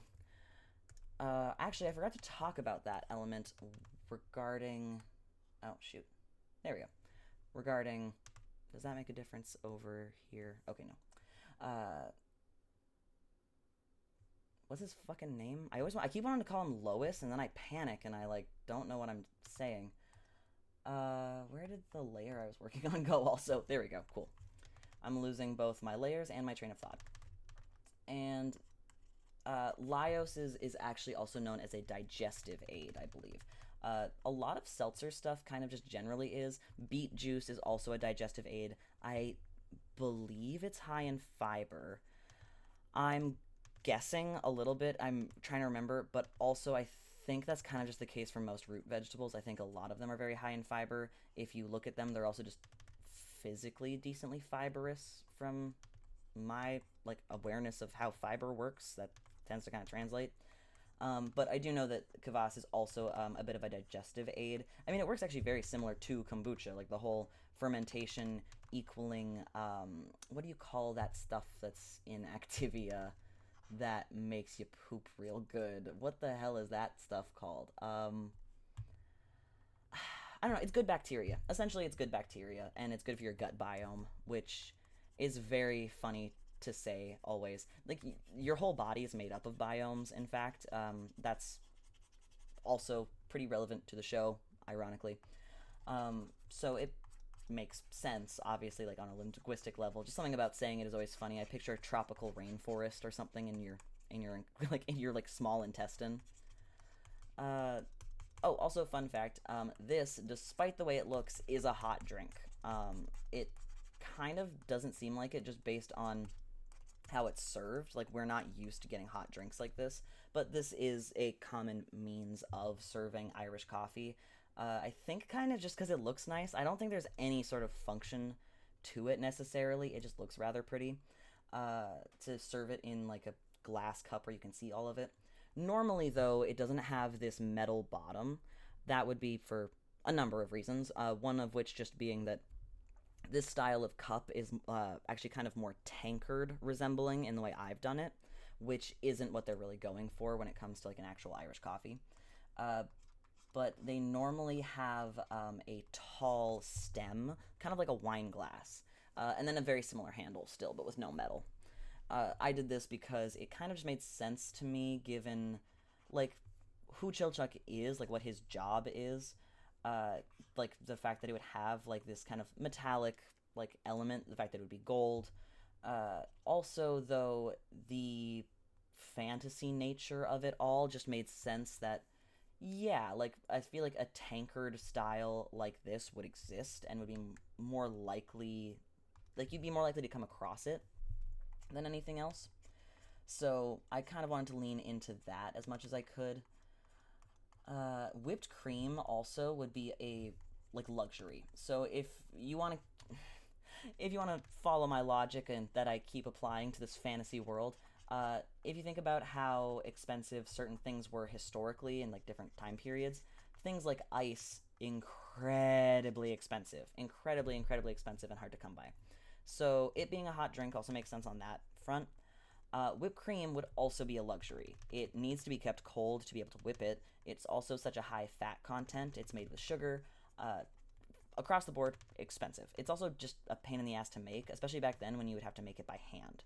And if you've ever like whipped whipped cream by hand, oh my god, does it suck? It sucks to do so much. Oh my god, I hate it. You can put it in a mason jar and shake it, but it's actually really hard then to figure out where the line is between accidentally making butter. And I would know because I've also done that. That time it was on purpose. We were being taught in class, like, kind of how to find the line between making butter. It was a weird class. I don't know why we were learning that, honestly. It was just like a normal, like, I was like in like fourth, fifth grade, and she just brought a mason jar full of cream and was like, I guess this is the lesson today. And yes, I went to public school. Why do you ask? The luxury of this, though, is definitely the whipped cream. And Chochuk seems like a frugal dude. He seems like a bit of a penny pincher. He's, like, obviously very aware of, like, the struggles of the working class. This seems like a treat more than, like, a regular drink. Also, though, it's, could be a status indicator as well, especially with where he is when we meet him in his career. So he has started a union. He has wildly improved the working conditions of other half-foots in his industry. He's like actually done a lot like of good, just like basically like public service work, and it feels like he doesn't get a lot of recognition for it within his own community necessarily. And actually, that's a great representation of how unions are treated in the real world. The people who benefit from them the most, like across the board, do kind of tend to also be pretty anti-union. A lot of unions are for like things that are considered like blue collar work, like things like mining, engineering. Um, there's a lot of government jobs that are like this. There's a lot of manual labor jobs, and that's where a lot of unions got started because, well, because the working conditions were just so bad. Like they were so abysmal, and they were constantly putting people in terrible, terrible danger, and they were not being paid enough. So they unionized, and it is the equivalent of basically threatening your boss that not only will we like not work, we like back in the day, also we might torch your fucking building. uh, so it creates a bunch of holdups. Also, though, it's like you lose your whole workforce, then you are down so much money. You lose like all that time of production, which depending on the industry you're in can mean a lot of like financial losses as well. Think of like a lumber mill. If you're in a small town, a few days of like no work means a lot of trouble for your business. So there's that. But also, you'll know that, like, I feel like everyone does kind of know that a lot of these blue collar workers are also very anti union for a number of reasons. One being that there's a lot of anti union propaganda. There is a ton of union busting in every industry on the planet. Every industry has a ton of union busting. All of them. Retail has a ton of union busting. If you've ever worked somewhere that says that they have a quote unquote open door policy, that is union busting, in fact. It is them telling you you are not allowed to go to other people, or like at the very least you are being heavily discouraged from going to other people, especially people you work with who are, maybe going through the same problems that you are, but no one's talking about it. Maybe you're being unfairly paid, but no one's talking about it because you're being discouraged from it. Like, not discussing wages is actually a propaganda tool to keep workers from unionizing. It just simply is. There's a lot of anti-union propaganda, and it sadly works. Like, propaganda works. No one is immune to propaganda. I am not immune to propaganda. No one is. It's just a fact. Because it's in every form. It's subtle, it is heavy-handed, and it's inescapable. So the fact that when we meet another half-foot, they are anti-union, I love that for the world building because it makes a lot of sense. A lot of people are anti-union even when they are directly benefiting from union practices. I think, oh damn, what's his name? It's like Mill something, Millbrook. I don't know. I'm making names up, frankly. Uh, nope, I don't know. Doesn't matter. The little guy with the bob cut and the ponytail and the I don't want to even get into what the kobold situation is there also. That's rough. That whole thing really rough. It does also make sense that he's anti-union when he does that. So, woof, yikes. Uh, anyway, a lot of people who benefit directly from unions are anti-union. Like I've known like miners who like miners as in they mine, not as in obviously as if they mine. Like I feel like that's obvious. I feel like no one would have made the mistake, but still, I've known miners who are anti-union, even though the reason they have even the still very shitty working conditions they have that are like better than they were because of unions. Uh, but their mentality is that, well, unions only protect union members, and I'm not a union member, so then they're screwing me over. And the answer is no, they're not. Your boss is screwing you over because that means that they are only like treating the people that have threatened them well. The people who are in the union are protected because they are an active threat to your boss. So your boss is treating you bad. That's the actual issue. And it's like, okay, so then join the union. And then it's like, well, then if they go on strike, that means I have to go on strike. And that lies the actual issue, you know? So, yeah. Also, the fact that, like, one of the reasons that character quotes for not joining the union is because he wants to have a kobold. It, uh, oh god, I need to look up what guidelines they're on. He has a slave. It's fucked up. That's all that matters. I don't care actually. Just Jesus Christ. Oh my god, it's so weird and it's so like brushed over because it's like, yeah, obviously, like that's kind of the point is like that crew doesn't care very much and isn't like evaluating it very closely. And also because of the dehumanization of like beast men, I think is kind of how they're referred to. Like I know kobolds are kind of their own thing. It does also kind of then confuse me about why Izutsumi is so unique, but I suppose it's just that there is not a whole race of cat people, so it's kind of just a different situation, I suppose. Um, let's see. It feels like, is there anything missing here? You know what? I think I'm gonna add just like a little bit of cinnamon. Fun fact, that would also be a class signifier. Oh, right. Yeah, this whole tangent was about the fact that things like whipped cream, sugar, all this would be like class indicators for someone like Chilchuk, and he actually is like very well off for, you know, a like working class man uh, in his industry. I suppose like yeah, he'd be like he's still working class. Obviously, he's very like that's very much his whole shtick.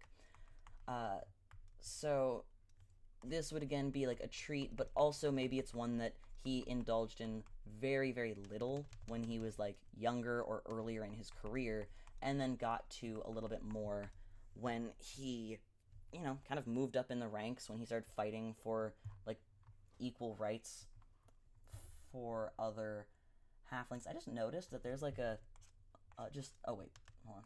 That's not going to do much because I'm on the wrong layer. Let's see. What does this do? Oh, okay. And then, huh. Interesting. Oh, I actually like that texture a lot. I need to play around with brushes on this thing more, honestly. Yeah, the texture for this, for like the whole whipped cream melting thing, looks pretty good, I think. Alright, but I think that's all for these two guys. Yeah, so, um, a very decadent treat for our half-foot union man, and then a rather off-putting, semi-medicinal, barely alcoholic seltzer for our resident Nordic autistic boy. Uh, I don't even know why I have this layer. This layer doesn't exist. Is there anything I missed on these guys? I don't think so, really. I think, yeah, that was everything. So, I have also a bunch of different characters paired off here. So, I'm just going to go ahead and close each layer individually, I guess. Oh my god. You know what? Yeah, fuck it. I'll just close each layer individually. I don't feel like merging all of them and then dealing with that later. And, oh, there we go. So next is, I should probably write down their names here. And up next is Senshi and Izutsumi. Hehehe. Alright, I will actually also go ahead and shrink these down, and I'll probably just change up the color, or like the line color real quick, just for sake of like clarity in the drawing. So for these two, it was actually a little more difficult to find like an individual like solid reference for where they might be from. So also I'm just gonna, is that a bit better on the screen now? Yeah, I feel like the like Senshi's bottle is just like, oh shit, whoops, there we go. Like Senshi's body is a little too big, so I'll just shrink that down a little bit, because it's just like awkward on the screen. Oh shit, there we go. And oh yeah, but it was a little bit more difficult to find like a single solid like reference point for where these two might be from, uh, just because it's like they don't well, actually, okay, more so for Senshi. So he is Senshi of Isganda, but we don't know much about dwarven like culture, what they're necessarily based on. The little that we do get is like during the flashbacks and everything, but most of that's in the mines. We do know that the place that they currently live is previously like dwarven land. So all of that like landscape does kind of allow us to make some inference, but also we don't spend a lot of time outside. Like it feels like they're outside a lot, but they're in a cave most of the time. So in reality, we're actually not seeing the real like layout of the world or like the real like biome that they're in. So kind of difficult to say. I'll go ahead and just darken this like I said I would because I forgot already. And there we go. Yeah. The there was kind of some debate back and forth on where people thought he might be from. Now, the one I went with was I believe there were some theories that he could be from Indonesia, uh, which I thought was very interesting. And also, it, like, I think the thing is, too, is that a lot of people who relate to a character can see a lot of maybe their own culture in them, and I saw a good amount of that. Also, like, the drink I had already kind of thought of off the bat for him, just in use case, in vibe, in like aesthetic, a lot of stuff like that. I had already kind of had something in mind, so I was possibly also just a little bit biased towards it already. I don't know if this is the color I'll actually go with because this drink comes in a number of colors, and I don't know if green is even the most common one. I might have to go with orange. But jamu, which apologies if I'm saying that wrong. There's a really good chance that I am. Uh, the drink is a like medicinal drink that's very common in Indonesia and I believe other parts of Asia. And I don't totally know the full scope of where it is like made, but it's like a medicinal drink. It's very spicy and like aromatic, and it's got a number of like benefits. I believe that some of it is like digestive and gut as like stuff as well. It's like a form of herbal medicine, and it can be made with roots, bark, flower, seeds, leaves, and fruit. Also, things like honey, royal jelly, milk, and chicken eggs can be used. It's a very versatile drink. Yeah, it's actually not green. It's kind of like a yellow, like when it's closest to green, it's actually a little bit more like yellow with like desaturated yellow. So I guess I'll lead with that actually, or maybe like a little more orange, just because keeps the color profile a bit more interesting. Because it can be even like a pretty like vibrant, like yeah, like a bit brighter than orange. There we go. Yeah, because I'm again, Senshi is actually like pretty similar to Laios in his interest in monsters, in like unique foods. He just has a lot more actual hands-on experience and know-how over years of practical learning, as well as like what he knew, I'm sure, from like his homeland. Uh, Dear God, that that Senshi background, like flashback episode is just oh my God, just thinking about it is still devastating. It's so hard. Because the fact that he finds his way out but just doesn't know, like, but just can't. Like it's like the fact that he is like physically like kind of trapped in his trauma, like the like a physical form of his trauma, which is like the dungeon itself, but also the fact that he does not hold it against the dungeon the way that I think would honestly be more than within his right to if he did. The fact that he understands that's like, no, this is like nature, this is the course of like life, like that's how it works, as tragic and sad and hard to deal with as it was, is very incredible and a testament to like the strength of his character.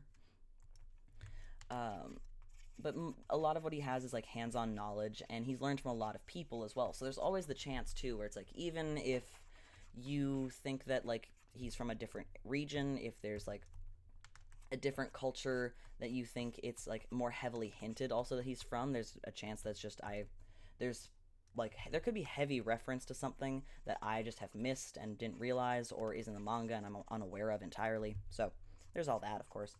But the fact of the matter is that he's pretty open to a lot of things, and I feel like this is the sort of like traditional medicinal drink that you'd definitely see him like making, carrying around, all that. Uh, yeah. All right. Hmm. Now, one second here. How do I? I don't know how to do anything on this. Um, is there a way for me to pause a stream? I don't know. I've seen other people do it, but I do not know how they do it, quite frankly. Um, hmm. That's okay. Well, we'll just get right back to that. And this one, oh, also the reason I paired Izutsumi and Senshi, because I wanted some contrast between obviously like the visual element of what I'm drawing. So there's that. But also I wanted like a character element to be in here of why the like two are kind of like paired with each other. So in this case, I did actually instinctively like plan to, let's see, a bit more yellowy. Yeah, plan to put Chilchuck with Izutsumi.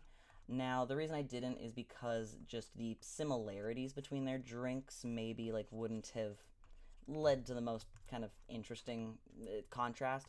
But also because the contrast between characters and how they kind of work together in the actual show, I want to have an element of that. So with this, I went with obviously probably the most adventurous eater. Well, or at least second to most. I guess Laios would probably eat something that Senshi wouldn't, but it wouldn't be good and he wouldn't like it. So, it's hard to say. But I wanted to go with this also because it kind of is like just it's such an interesting pairing, these two, and I feel like we haven't gotten a lot of it yet in the anime. Well, we definitely haven't gotten a lot of it in the anime, and I would love to see how much more we do get in the future because I believe season 2 is coming out this summer. Um, if I'm wrong, I will be devastated because I've definitely been operating under that assumption for a little while now. Now, where were we? Right, Senshi and Izutsumi. Perfect. Okay. So, onto Izutsumi, like the brief kind of overview here. So for who Izutsumi like herself is, obviously she is a beast man or beast person. I believe is kind of like it is the like language kind of used to refer to her.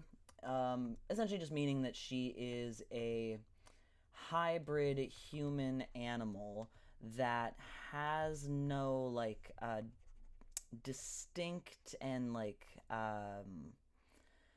well, it doesn't have like a particular culture associated with it. Seems to basically be like the catch-all term for it. Someone who was not born, or was at the very least not initially supposed to or expected to be born, a hybrid like creature person.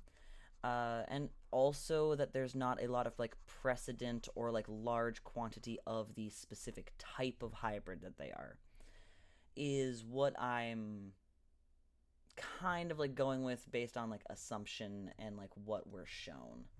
Now, I think I might have to change the background color just for a little more. Uh, there we go. Oh, so also you might notice that I never draw on like a white background, and I do highly recommend that you don't either. There's a number of reasons. One is that in general, you shouldn't use pure white while. Oop, shit, wrong thing. You shouldn't use pure white while drawing in general, and that's not like some yeah, I would say it's like not. I don't believe in many hard and fast rules in general when it comes to art. depending on what you're making, maybe all like a pure white does like make a lot of sense. It depends.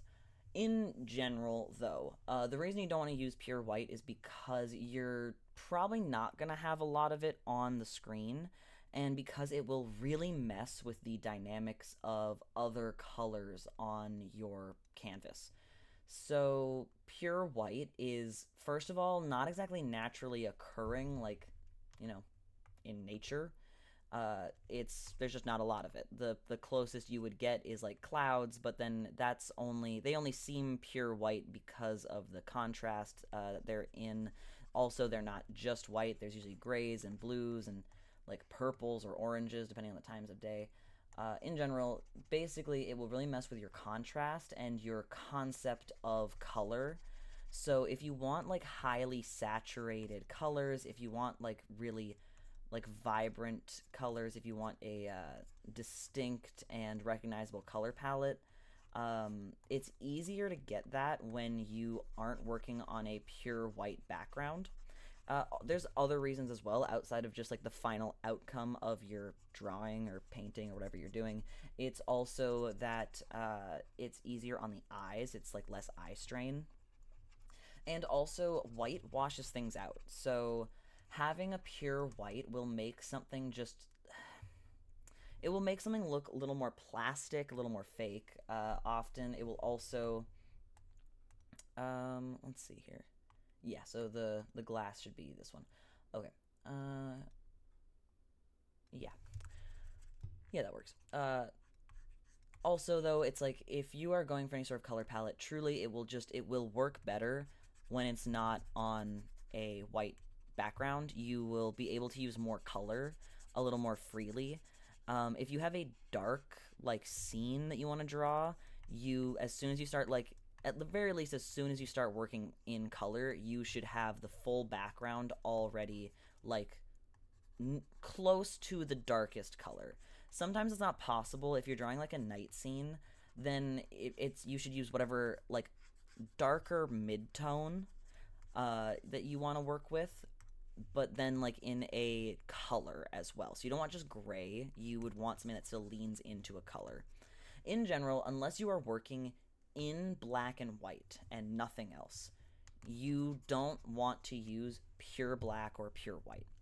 Um, there's iterations on this advice that I disagree with. Usually, when it comes to traditional art, a lot of people will say that, well, yeah, I would say a lot of people, it's a commonly said thing at the very least. It's a very commonly said thing that you should never use black paint. And what they mean is they do legitimately mean, like, just you shouldn't own or use black paint. You should always mix black, which I disagree with that for a specific reason. Now, I don't disagree that you probably shouldn't use pure black because pure black is devoid of pigment, which no matter what, black has an undertone. If you are interested, and that comes like with everything, truly. It's like clothing, black has an undertone. In nature, black has an undertone. In hair coloring, black has an undertone. It's why you should never use the Arctic Fox black hair dye because it has a cool undertone and a myriad of different ones as well. So it has 3 undertones, and because of that, as your hair dye fades, it will not fade to just like a lighter black or like gray or anything like that. It will fade into 3 different distinct colors on your head based on what undertone got absorbed the most in that area. So you will get like patches of purple, green, and blue. So like if you ever saw the oil slick hair trend, it's that. You would get that, which is fine if you're doing it on purpose. It's like it's a cool effect. It's a very cool effect if you are doing it on purpose. But if you don't want that, frankly, it's pretty annoying as far as I'm concerned, at least, because like you don't get a lot of control over it, and then it does make it harder to color correct later. So if you want to fix something, now it's a whole lot more complicated. So you should always use undertones in your like drawings. Everything should have an undertone. Like if it's meant to be a white, it should still have an undertone of like color. Here, like my sugar cubes are not pure white. They aren't. They are like a little yellowish. They're really far into the white category, certainly, but they're not pure white. Another thing is like the same thing goes for black. The one thing like I disagree with when it comes to traditional media is that you don't have to mix your black every time. That's ridiculous. You don't have to. You know how you add an undertone to black? You literally just mix black with a color. Like, that's what you do. So if you want a warmer black, then you can mix it with a warmer shade. If you want a cooler black, you can mix it with a cool shade. That's all you need. You do not need to. Because, God, you waste so much paint doing that. It's such a stupid idea. Like, I don't understand the. I had, I actually, like, majored in fine art in art school and not illustration. Partially because my school did not offer an illustration program, despite the fact that everyone or sorry, not a program, a like major, like didn't offer like a full major in illustration, despite the fact that it was a very popular course and a ton of people wanted it, and there was a huge market for it, and there's no other illustration class or major you can get in this city. But my school was very, what do you call it? Wildly pretentious and shitty. So of course they wouldn't. Like, of course not. And they also like gave the illustration courses the worst time slots. Every single illustration course I ever took was at 9 p.m. and not an hour earlier. Everything was 9 p.m. like start time. I think the earliest one I ever got, maybe, and this is like, I'm not even sure if this is the case. I think this was a drawing class, but it might have been an illustration. I'm just misremembering. The earliest might have been 8 p.m. I know for a fact, though, that I was taking some classes that started at 10 p.m., so that was bullshit. And also, fun fact, art classes are long as balls. So it was like, hey, your class starts at 10. You will be leaving class at like midnight. And it's like, why? There's legitimately no reason for that. And yeah, it sucked. It really, really sucked. God, I hated that school. And yes, I dropped out. Anywho, the real thing though is that yeah, it's just a waste of paint to do that. Don't bother. You can buy black paint. Buy black paint. Just mix an undertone into it. Like mix a color into it. Also, you'll get a more harmonious overall color palette. So if you really like working with a lot of color and you're struggling with getting like a like a color palette that all works together very well, that doesn't feel muddy and doesn't get lost in each other, one of the tricks for helping with that is definitely to use like a black or a white that has like a significant undertone that matches the rest of your drawing. So just do that instead, and then do the same thing for digital art. And then again, the other thing is eye strain. I get migraines. I get eye strain pretty easily. And that's like when I'm drawing or when I'm watching stuff. Like I love watching art, like streams and stuff like that. It is really hard when they're working on a white canvas, though, especially if I'm having a migraine day. That sucks. Also, I'm photosensitive, or as in like I have non-epileptic seizures, or psychogenic non-epileptic seizures. But which isn't always photosensitive technically, it's more if I am in a state of either high stress or I'm caught incredibly off guard from like a sudden flash. Like I've been at parties where someone takes like a flash photo and we're in a basement, and that has set it off. But I'm not always like photosensitive, but on the off chance that I am on a certain day, it sucks when I can't watch like a YouTube video that I want to watch because they're just flashing a lot and there's really no way to get around it because it's just the entirety of the drawing process. So I just have to hope that soon I'm feeling like well enough that I can watch it. Also, even even if I'm not, even if I'm having a great day, it's still just hard on the eyes, man. I also don't think that in movies there's ever a reason for them to go from like basically completely pure black, like void, to a really, really bright white light. I think it's so annoying. And it's like no one feels good watching it. Like the amount of movies I've watched where they have a transition that's just pure black to like the a close up on headlights on a car, it's awful. Stop doing it. You can do it. You can do it without hurting my brain. Like it's like an insta headache. I don't get it. It's unnecessary. Just make the lights more yellow, make the dark a little more blue and you're fine. Like god. But in general, like color grading and color stuff, like the contrast and everything on movies has only been getting worse lately, which is absolutely shocking. It doesn't make sense. If you compare, I mean, look, I'm reheating nachos with this argument.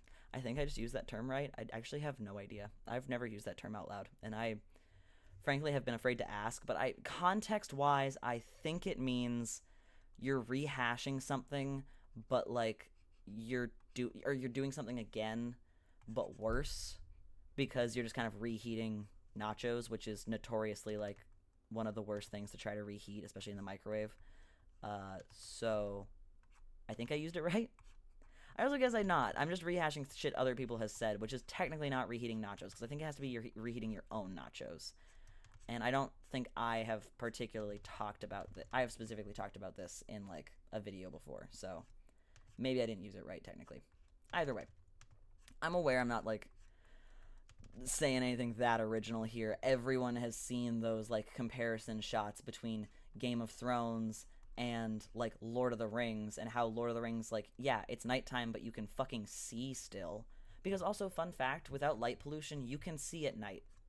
If you're camping and it's dark and you're like really far from the city and like really far from light pollution, it's actually easier to see a lot around you without like a flashlight.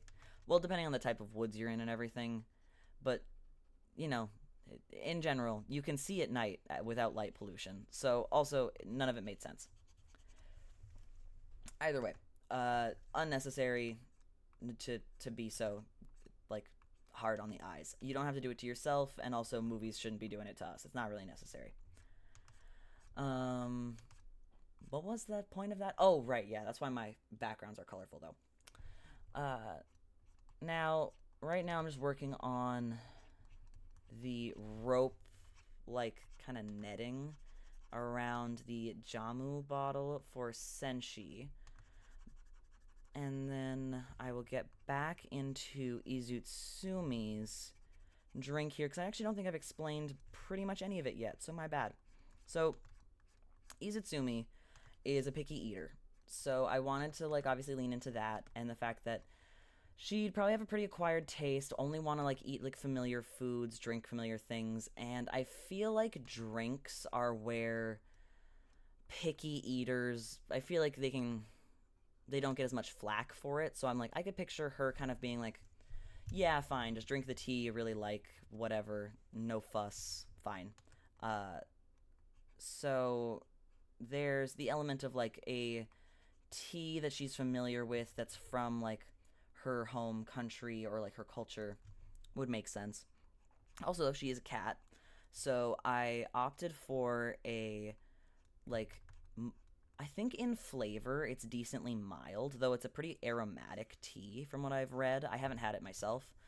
Uh but I did like opt for milk and sugar as well. She seems like she'd have a pretty strong sweet tooth, and also like she's a kid. She's a like a teenager, and she feels like a teenager.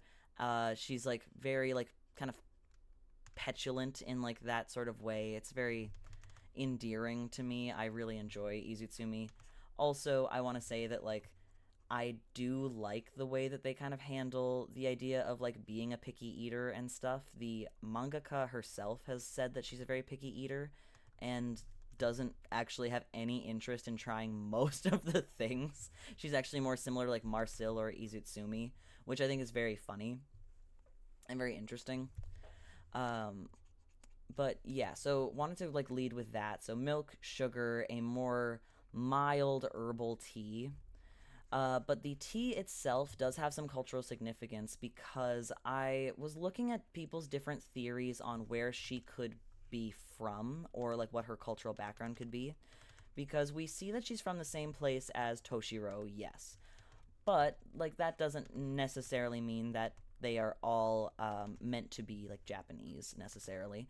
And I saw some people discussing how she could be from the well, how she could be from Japan, yes, but she could also be a indigenous person from like the Hokkaido region in Japan.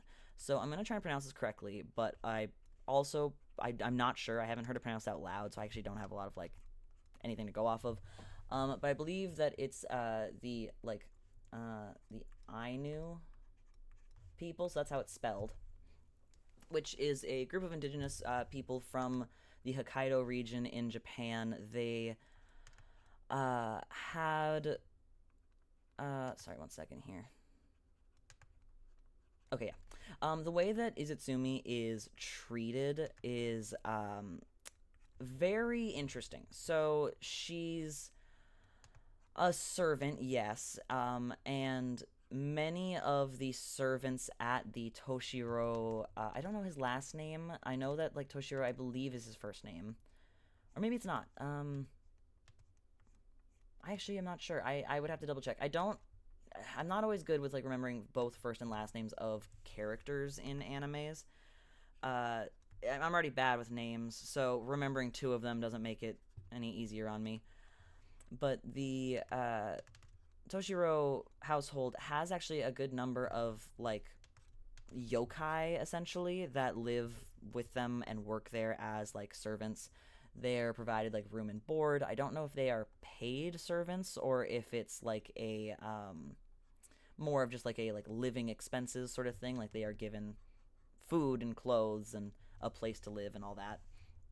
Um, Izutsumi does not seem as excited to be there as the others are. There's a lot of like shame that she is treated with. Like as in I don't know if she necessarily feels ashamed of herself or her appearance or like her identity, but there is a level of like disdain that she is treated with. I think it's both for who she is as like a beast man person, but also I think that a level of it is possibly just like I do think a level of it is just the fact that she is a teenager amongst adults and that she's, yeah, she's picky. She doesn't, like to listen. She's a teenager. All that stuff. So, it also kind of makes sense that maybe just the fact that she doesn't want to work, she doesn't want to live there, and the fact that she doesn't like being there equals other people not, I guess, like the people in charge of her being frustrated, certainly. But there's an element too, I think possibly also just from the fact that we are from a different time period and from a different region, that seeing a like young person, I think she's supposed to be like 17 maybe, that is working as a domestic servant who is being treated rather poorly for her identity, something she can't control. It feels very loaded, certainly, and it definitely, even outside of the context of us being from a different culture and of a different time, it's loaded no matter what. It just certainly is. There's a lot of very heavy topics in Dungeon Meshi that are portrayed, even if they're not always like they don't have the opportunity to get very deeply explored yet, or maybe they just won't get explored at all. Like I said, I haven't read the manga, so I'm not entirely sure. One second, I do need to grab a drink, which is always in the room with me, but I always just put it a little too far away. Much better. So, also, I myself am indigenous, and I'm always excited to learn more about and try to represent indigenous cultures in general. I will, as always, give the caveat that I am Canadian indigenous, so my connection to this is tenuous at best. So it is more of an interest than it is a like direct understanding of the experience, certainly. And also, I am very white passing. I will be the first to acknowledge that I am very white passing. The rest of my family, that's like not my parents, much less so. In fact, it's just on our side. We kind of just ended up looking like this, and that's just how it is. So my experience with all of that is also incredibly different from others. Uh, disclaimer, disclaimer. And I'm not doing that out of like some. It's not like that I feel like obligated to, or like I am upset to be giving that disclaimer. I want to because that means that like my lens is very, very different than that of somebody who is like identifiably indigenous from appearance, who grew up closer to their culture. I was very separated from it due to the residential school system and my family's history with it, all that. So I'm interested in it, but I don't have like necessarily like deep personal knowledge of anything to do with like indigenous folks from other places, especially like as far as East Asia. I have very little like inherent knowledge, and I found it interesting to like read a little bit about them. The tea that I went with is one that was commonly drank as like an everyday tea by the Ainu people. It was a medicinal drink as well, but it was like an everyday drink. So it wasn't like a. I mean, it was certainly a go-to remedy as well, but it wasn't exclusively used as a remedy. It was a tea for, I believe, like reducing bloating and like gas for digestion, and it was also used to treat like flu-like symptoms.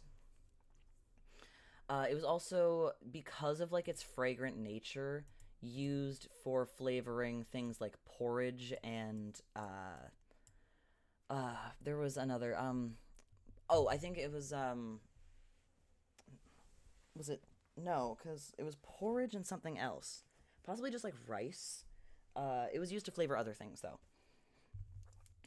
Something that's nice about it is, or I think interesting about it as well, is the fact that if Izutsumi was a like is an indigenous person, which like I said, these are all speculations based on fans and like what they read and saw in the characters based on their own experience and all that. So, take everything with a grain of salt, please. This is the direction I chose to go because I found it interesting.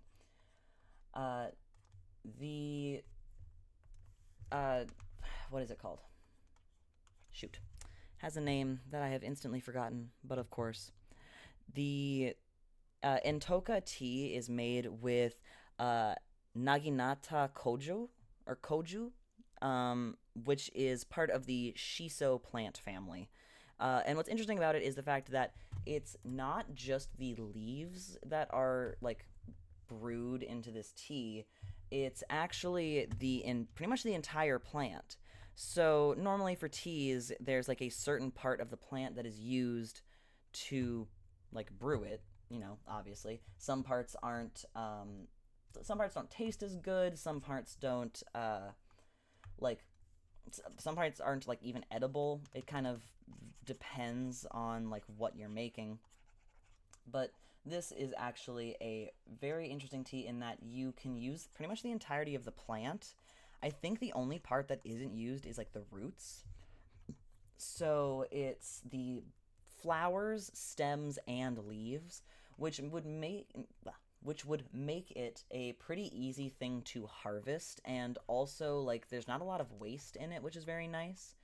Um, it has a pretty mild flavor with pronounced herbal notes, and also from what I've read, according to some people, it's better like served cold. So also that means it would probably travel pretty well.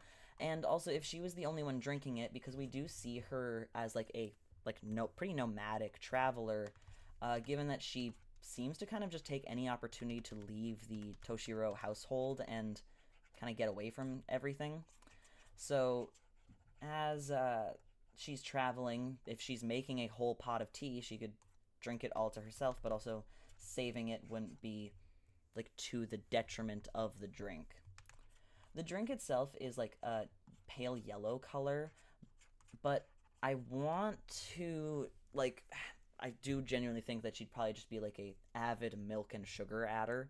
So I wanted it to be a bit paler, but I still want that color to come through a little bit. So let's just roll with the idea that this is her drink before like maybe the milk has all been like properly like stirred in.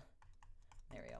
And also, instead of giving her like a fancier cup or jug or anything like that, I figured an earthenware clay pot sort of thing, like or clay like cup or bowl almost, would make sense. Something that's cheap, that she wouldn't really care too much if it was broken. Also, frankly, given how she acts, she's not exactly the survivalist master that a nomadic person usually kind of would be. Seems like she doesn't really know how to forage, find food, anything like that, which also does make sense given that she's not very interested in eating a lot of foods. There's a lot of stuff that she doesn't like and doesn't want to try that's new and all that. So also there's the element of like I don't think she would even eat most things that are forageable if she could. Like rice isn't a traditionally very like forageable. Well, sorry, that's not true. There are wild rices, of course, in the biomes that we see in the dungeons and where we see her. However, if she was going to access rice, it would definitely be through stealing and not through like finding it. I highly doubt she would know what wild rice looks like either. Uh, there's she's pretty disconnected from a lot of like food. She pretty much exclusively like steals. She's more of a scavenger in the way that like a raccoon in a city is a scavenger than say um oh god, I'm drawing a blank. I don't know, a raccoon in the forest. A raccoon in the wild is a scavenger. So something very simple, very recognizable to her, where she doesn't have to pick out like the leaves or pick out certain parts of the plants, make a lot of sense to me. Very like I was gonna say watered down, but it's not. It's milked down. Oh god, that sounds bad. Something about that sounds a little nasty. I don't like that.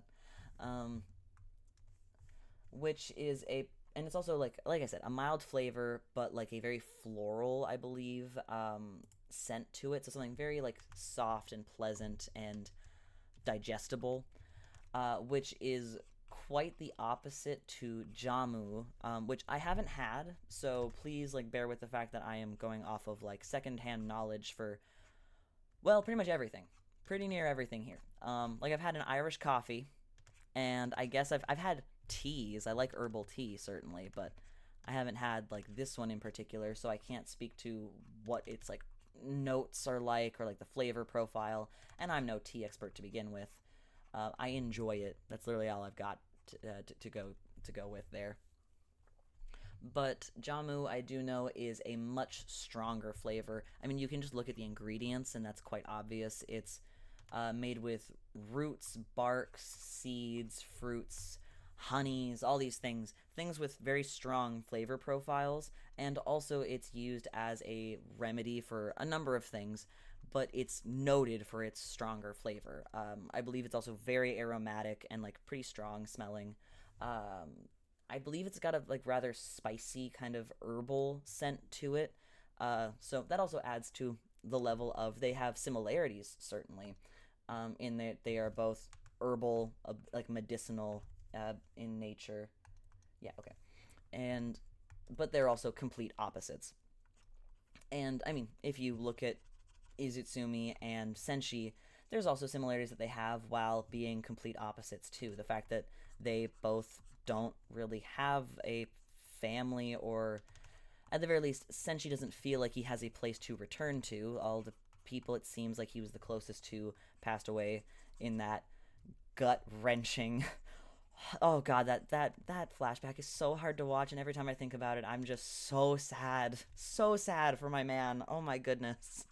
But yes, they have some I think similarities in the like feeling abandoned a little bit, or if not abandoned, then um, isolated, I suppose. Uh, they also have, I think, this desire for family that maybe both of them are a little nervous or afraid or unwilling to acknowledge and express. Um, Senshi would certainly be the first out of them to, I think, acknowledge it, but also I can't picture him being the most comfortable with voicing those feelings out loud. He's decently emotionally aware, certainly, but I don't think he's that forthcoming with it either.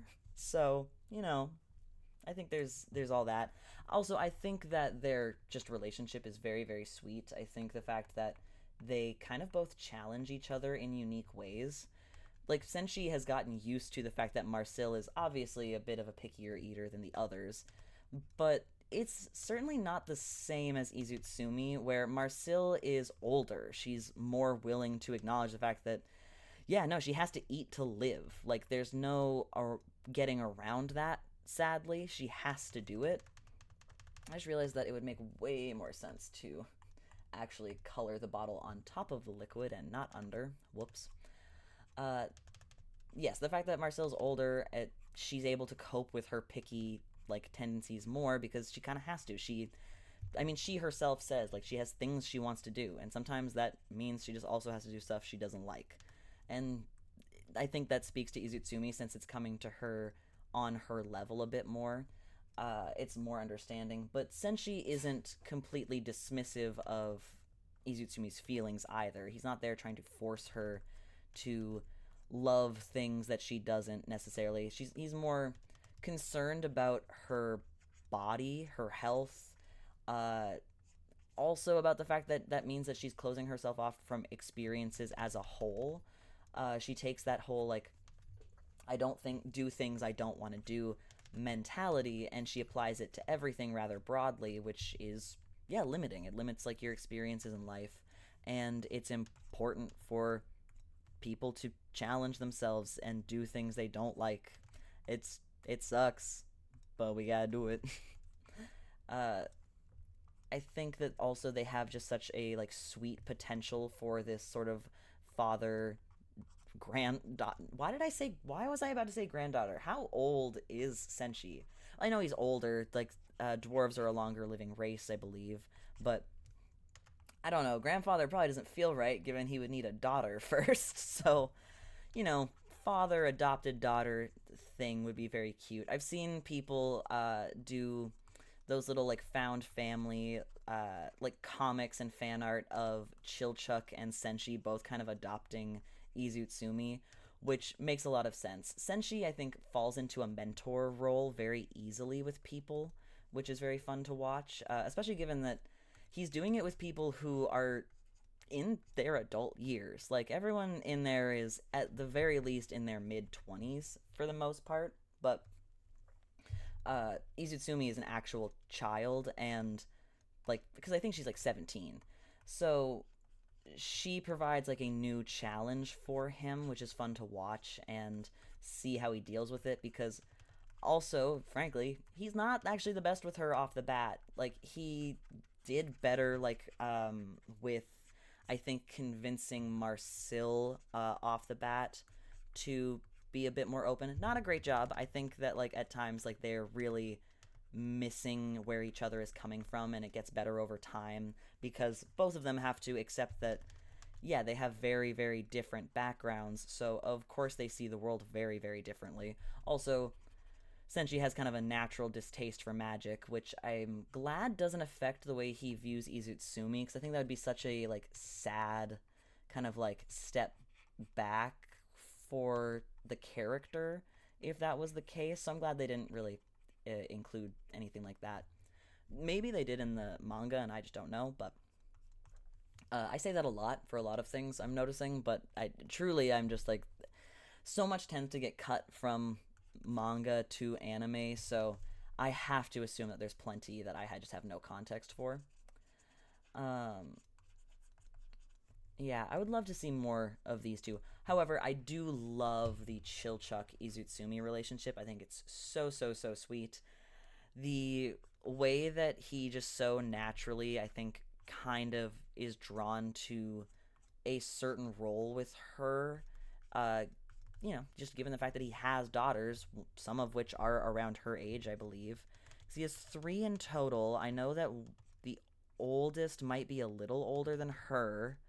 So my guess is that the middle one is around her age, or the oldest is her age. But I feel like the oldest is possibly a little closer to Marcille's age, because Marcille is also a little younger than I think we realize at first. But that might just be in my head. She certainly behaves more immaturely than the rest, but that kind of changes over time as well.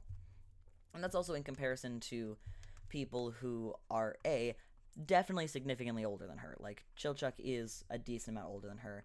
Laios is a good amount older than her, given that she's about Fallon's age and he is like her older brother and is like clearly kind of the one that feels the most responsible for her and her well-being. Uh, so that makes sense. When compared to Fallon, it's like Fallon does seem much more mature than Marcille, but I don't know how much of that is actually Fallon's maturity and how much of that is the fact that sometimes someone can seem more mature simply because they are quieter. Like that just kind of is a thing. So there's always the chance that I'm kind of misreading that character because we actually don't get that much time with Fallon overall. Like she's at least not with her as like a present day main character. It's flashbacks. It's her pretty briefly as like a dragon thing. She a chimera? Is that what she is, or is she her own thing? I can't remember right now. Well, she's chimera-esque enough. Oh no, chimera. We see a chimera, and a chimera like they follow the very like lore accurate sort of version of each of them. So no, she's her own thing, I think. Sorry, big stretch. And I did recently learn that most humans, and I mean that sadly, most just people don't say to themselves big stretch after they stretch. Normally that's pretty reserved for like animals. Um didn't know that. I just say it about myself all the time cuz uh growing up in my family it's like, yeah, we said it to the animals, but we didn't just say we said it to the animals and we said it to me specifically. People would say it to the animals and to me. And I didn't like really pick up on that at all. So now it's just like a habit where I say it to myself. I think that people would also kind of say it to themselves sometimes, but I definitely remember the most it being said to me. And now it's a habit of mine that I'm so hyper aware of, but also I kind of just feel the need to say it. Otherwise, I feel just like I feel like unsatisfied. It's not as good of a stretch if I don't say it. I don't know. Um, so yeah, earthenware pot here because I really do think Izutsumi is gonna be working with mostly stolen shit. I think she's just gonna be like stealing things. I think that's gonna be where a lot of her stuff comes from. It makes sense from what we see. Like she steals food off of other people's plates, but then also gives them the stuff she doesn't want. And then also like we literally meet her immediately after she has stolen like food and rice from I think specifically just rice, but like stealing food from the others, and that's how she's introduced into the group. Uh, let's see. And then earthenware tends to have like a lot of like little imperfections, which gives it like character. I think it's there we go. Yeah. And then we'll go ahead and also throw in some darker ones. I'll make that a little bit smaller. And yeah, cause nice. Yeah, with these texture brushes, you have to be kind of careful with how you apply them because it's like so I do a lot of stippling, which is like it's like when you like pick your pen up a lot and like make a lot of small dots normally, so you can do it manually. But I still do that when it's like a stamp or texture brush, just because I feel like you get a more like natural kind of end result out of it usually. All right, and then you can go. I just go over and like soften some of it, so it's not so like bright and out there. The thing with rendering something like earthenware that can be a little difficult is the fact that you want to make it clear what material it is, and it's still a type of clay, and it's like still hardened. Um, you like for it to be water resistant, it would need to be sealed with some sort of glaze still. But normally they're also a lot more matte, so it's kind of hard to get that effect. But I think it's clear enough. I'll go ahead and add more sheen to the actual liquid though, because I feel like it's a little bit vague. And I'll go with like a cooler. It's a little too. Let's see. Yeah, and then nice. Okay. I'm trying to think if there's anything I missed about hers. Yeah, sweet tooth, stolen food, mild. It's also a flavor she could apply to a lot of things too. So I find when like someone's more picky, like I myself, I'm not a very picky eater, but I certainly have like my safe foods sort of thing. I'm someone where like I'm on the spectrum. I have like the like thing with food at times. There's certain textures I can't handle, but it's very rare. For the most part, it's like the only thing that comes to mind is like I don't like cherry tomatoes very much because I don't like the popping of it, and I don't like carrots, specifically raw carrots. I don't know about anybody else, but it dries my mouth out, which maybe sounds weird, but that's what it is. But for her, since the like the Antoka, hopefully I'm saying that right, tea, it can flavor a lot of things, so she can apply it pretty broadly, so it makes it also very like useful universal tool for her. I don't picture Izutsumi as a particularly pragmatic individual, but also she seems to prefer the path of least resistance, and I would say that just applying the exact same flavor to as much stuff as you possibly can feels pretty path of least resistance to me, at least. Now, just back over to Senshi here. The Jamu bottle normally is actually pretty similar to what this is actually. So this is just like a plain clear glass bottle. Normally, it seems to be filtered directly into the bottles. So there's usually some pulp and stuff along the inside, which I'll try to get a little bit of in a moment here. But the like practicality of a glass jug, not super high, especially not just like carrying it like loose, but also Senshi seems to carry a lot of stuff in that backpack that when he pulls it out I do kind of think, dude, traveling with that would suck so hard. So you know, why not? But throwing on this little rope here, at the very least you could adhere it a little like more safely to like whatever he's carrying.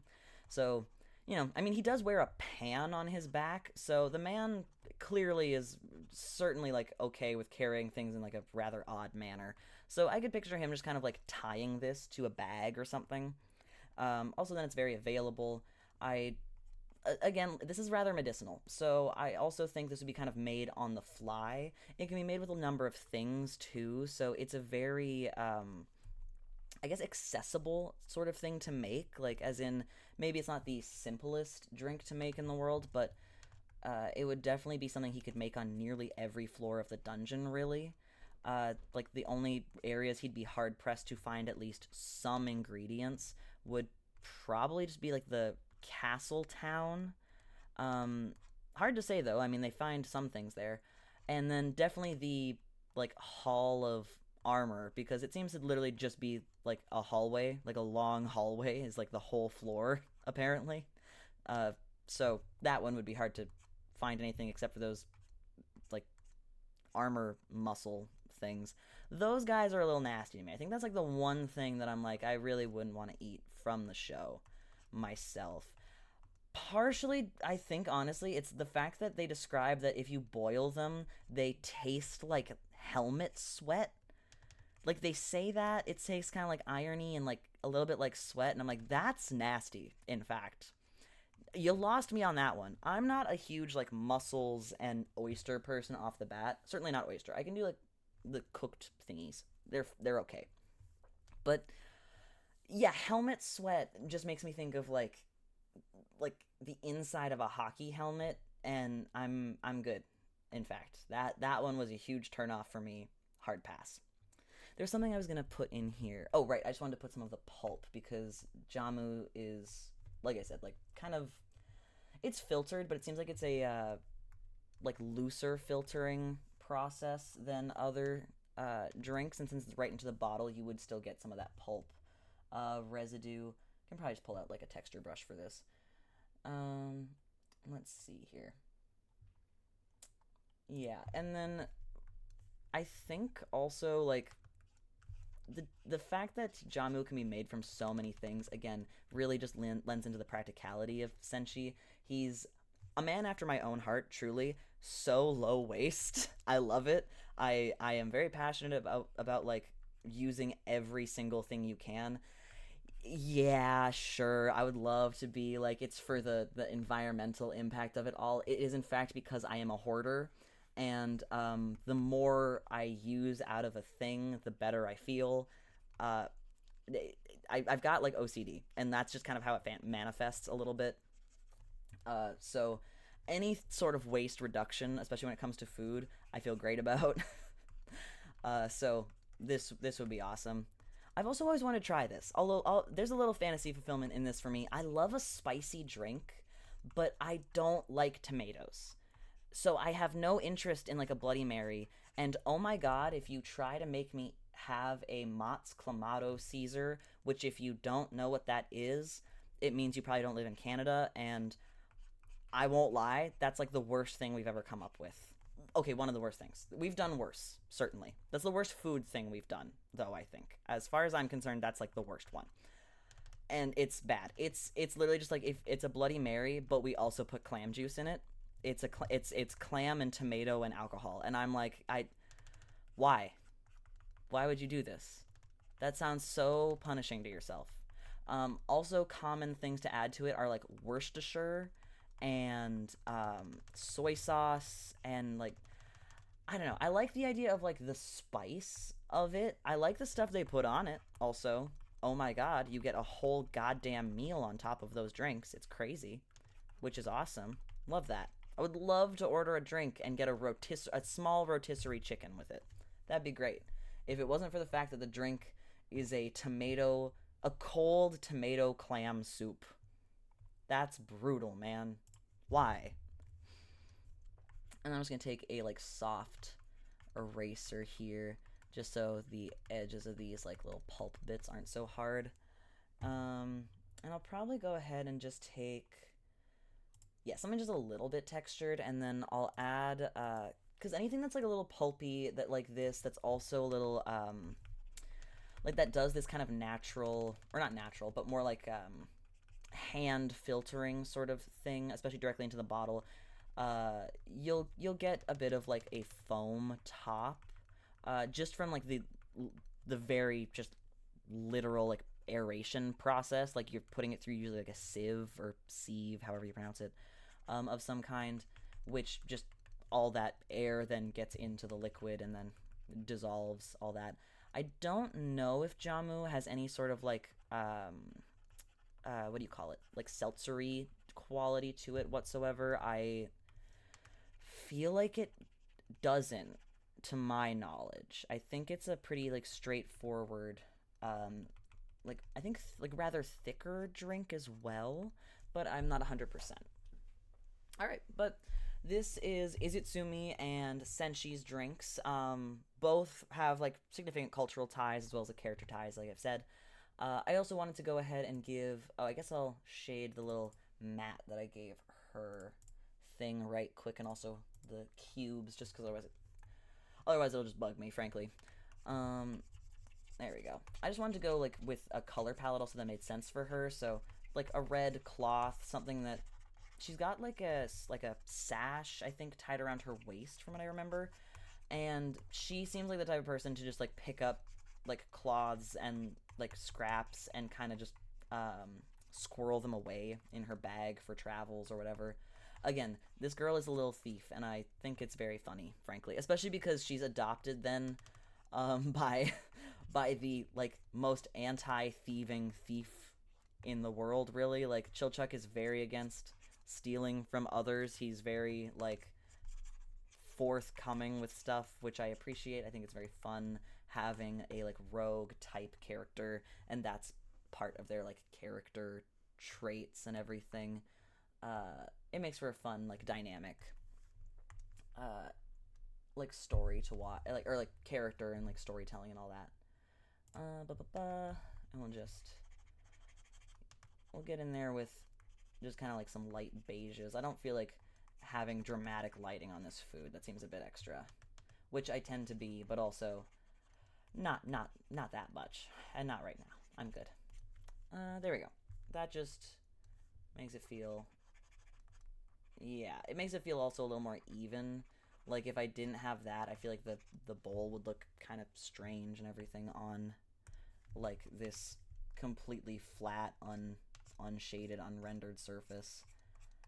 There we go, and we'll just add a little bit more like hard shadows around this. We can use this to add a bit of like texture to the cloth because I didn't really feel like inking that in. And just a quick little blendy blend because I'm not getting in there with the airbrush right now.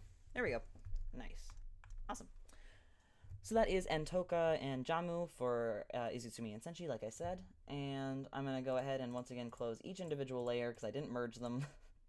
And we'll move on to the final two, which is... Oh, shoot. Okay.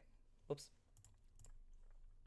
Which is Marcel and Fallon. I'm going to shrink this down so it's actually all on the page a bit better. I don't know how some of these got so blown up. I remember resizing them earlier, so I don't know what happened. That feels a bit better. Okay.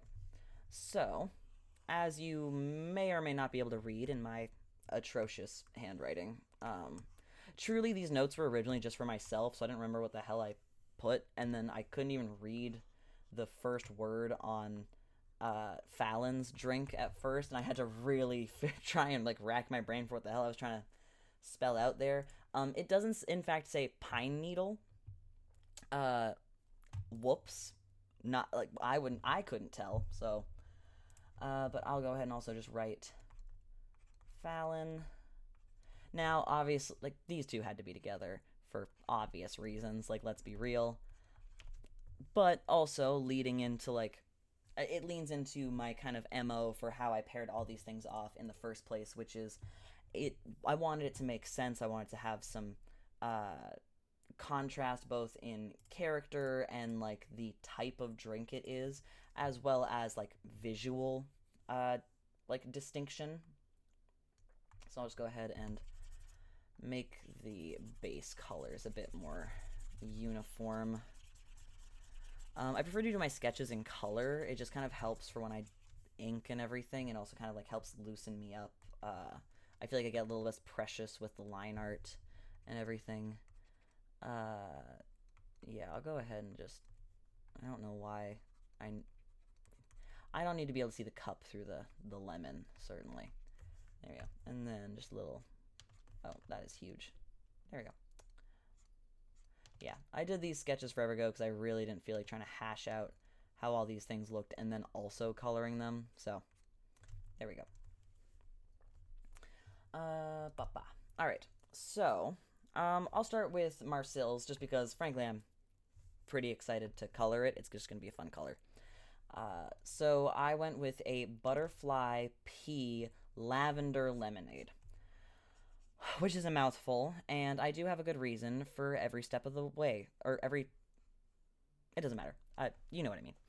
So if you don't know, butterfly pea is a type of flower that when exposed to acid changes color. So on its own, it's a like nice, very like purple, like kind of indigo almost color. It's like definitely pretty blue. I think its official name is like spiranula flower also. If you were on the internet for the era of like really, really overly aesthetic, super thick smoothies on like Instagram and stuff, you've definitely seen like the blue spiranula like stuff. Also, those might be different things. Butterfly pea and spiranula might be different. I think that's the scientific name for it, but I'm not 100%. But I liked the fact that it changes color, which feels very magical. All this, uh, and then for uh, Fallon, I'm gonna check real quick because I let's see, raspberry tea. I think raspberry tea itself is, yeah, okay, it's like a light pink color, and technically it's raspberry leaf, but we're gonna suspend some disbelief here, and we're gonna roll with a pinkish tea because it's cute. I like it. Also, then we get some, while there is contrast between the two, like, drinks, we still get some similarities in there. It's also like a warmer type of pink rather than like a cool tone, which feels like it does lend itself well to Fallon's personality. There we go, a little bit warmer there. And Marcel's drink will actually be a transition between those two colors that like where should it be? Yeah, it would make more sense for it to be bluer up top and then to be kind of gradually getting, yeah, there we go. Because it does go through this phase where it's like this nice bright but like or deep but saturated purple, and then it gets into some really like bright magentas, which still a little let's see. Yeah, like that. There we go. So it's a very like magical kind of like looking and feeling drink for like the color changing properties. Also, just the generally just the colors. These are colors you don't actually find in nature that much. So of course there's just kind of the magical element of the fact that like it is these colors at all. Like this bright pink in like a drink, not very common. The other elements for her is actually I gotta take like a really quick run to get more water myself. So, 1 second. Hey, look at me actually taking as long as I said I would to go get water. I did also have to get a lozenge. Because, fun fact, on top of all the yapping today, I spent about, God, what was it? 13 hours kind of talking nonstop on a road trip the other day. I promise it was at the request of others, and I wasn't just taking advantage of the fact that I had a captive audience, although I certainly did a little bit of that, I'm sure. Um, I I live in Nova Scotia, and we were driving up to like Montreal and Quebec, and boy fucking howdy, is that a drive! I mean, it's not an unfamiliar drive, but it's a tough one. Now, back to Marcel and Fallon. So, obviously, I had to also pick some of the gayest sounding drinks I could possibly think of for these two. So, on top of the butterfly pea lavender lemonade, already sounding gay, and butterfly pea and its shape shifting from blue to purple to pink being just straight up the bisexual flag. Also, lavender has a history in the queer community, which is very fun to me. I think it's like just something. There's something so whimsical about the fact that that keeps coming back. Like the fact that lavender was what first used in a poem by Sappho in ancient Greece when she was writing about her lover, and became a symbol then, to then come back in the what like 1700s, something like that. And then once like, I think that was for the Paris Lesbos. I think that was around that time period. That might have been the 1800s actually, something like that. It's come back a number of times. It was then also used in like the 1920s. Lavender Menace. That one is like, I think was initially supposed to be kind of a like a bad term. Certainly, I mean menace is literally in the title, so of course. But the reclamation of it. Also, Lavender Menace is too cool of a name, man. You can't give us such a cool name. Like, obviously, that's not gonna stay a bad thing forever. But yes, Lavender has like came back then. Then was used in the 80s. Again, Lavender Menace once again used. I believe during like the reclamation of a bunch of like terms, stuff like that. Um, there was like a lot of pins, patches, shirts with Lavender Menace on it, all that stuff. But then again, in like modern times, like we have seen the use of lavender in a bunch of stuff.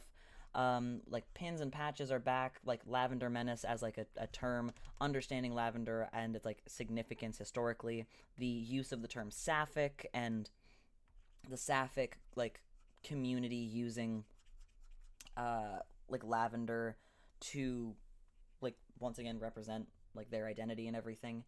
And then also just the fact that like lavender drinks becoming very popular and it literally becoming a thing of like, oh, are you queer? What's your drink order? That sort of thing. Like, what do you order from the cool queer barista to like signal that you are one of them and all that stuff, or like the like all those types of memes. Which, like, yes, they're jokes. I'm aware of that, but they actually have like roots in like very interesting history, and also like a lot of queer history does involve like a strong sense of humor.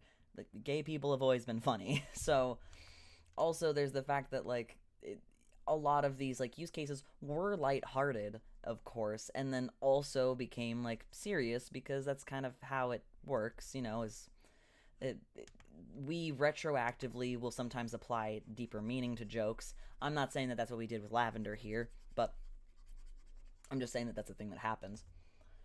This is a bit too teal of a blue for this palette. There we go. Yeah. Um, Still a little too desaturated. There we go. Perfect. Nice. But yeah, so lavender, the butterfly pea, all that, and then the lemonade itself. So the drink itself, I it does come back to now the character. I mean, outside of her queer identity, her very obviously queer identity. Uh, the reason I went with this is a couple things. One being that lemonade is very very sweet. It's a very simple drink. It works very well because of its simplicity. It's very high in acid and it's very high in sugars. Those two things contrast each other, but they also balance each other out. So it creates a very good like dichotomy of flavors. It's not boring and bland, but it's also very simple and straightforward. Marcel is a picky eater. She prefers sweets. She likes sweet things. She also likes fruits and like fresh vegetables and all this stuff. I think she would enjoy not only the flavor profile, but I think she would enjoy being like she enjoys eating anything that she can identify every piece of very easily. Um, but beyond that, beyond like the character's personal taste preferences, I also kind of wanted to focus on where some of those taste preferences probably came from. So if you look at Senshi and Izutsumi and like Laios, uh, all of them and their like prefer like the things that they are interested in eating do have like connections in their character background. So Laios, yes, he has a fascination with monsters, and he always has, and that's like kind of isolated him. And he's always had like a fascination with like what it would be like to eat them because he sees them just as animals, like the same as anyone else, or like the same as any other animal. So he was raised by a hunter who is very interested in hunting. It makes sense that then Laios's passion for like like beasts and monsters, which are truly just a type of animal. It's just that they are a slightly stranger one to the rest of us because they don't appear on the surface. They only appear in dungeons because they run on magic, presumably. Well, I don't know if run on. I guess they're not like photosynthesizing like plants on mana, but you get the gist. Uh, this all like makes a lot of sense. Like where his interest in eating them comes from makes a lot of sense. The thing that his father is passionate about also is a source of food and nutrition. That it translates over to Laios and his interest in eating monsters, the thing that he's very interested in studying and seeing and all this stuff. So if you take that, you and like it explains Laios's like behaviors and like tastes and all that stuff pretty well. Senshi, he had access to very little food. He was very young when what happened to him happened, And it makes sense that he is very anti-waste. It makes sense that he is also all for the balancing of like nature and doesn't want to displace things and mess things up because that leads to like terrible imbalance in other broader parts of the like biome that is like a dungeon. The like balance of predator to prey and like don't take more than you need, etc., is very important fundamentals of foraging, and also come from an understanding of like if I eat this, if I need this, then it's worth taking all this, but also to take it is to then deprive something else of it. So he's got a deep understanding of like those elements of like foraging and the fact that he needs the other things to live because eventually he might also need access to that for some reason, or because the thing that eats those things that they need it, like, and so on and so forth. uh, you know, biome shit. I shouldn't. I'm not. I should stop explaining this. This is like evident enough. Anyway, the fact that he is also very like against like wasting and all this stuff makes sense because he had very little access to things. The fact that he's so scrappy and like cares about things tasting good and all this makes sense. He was eating terrible, bland, like awful stew. All this stuff. Like it's well explained in the episode. I know I'm just rehashing it right now, but all that. Izutsumi is like a picky eater. She mostly steals foods. She is living a life that like she doesn't really want for herself. Across the board, she has very little autonomy in her life. So the thing that she is able to kind of exact control over is what she puts into her body.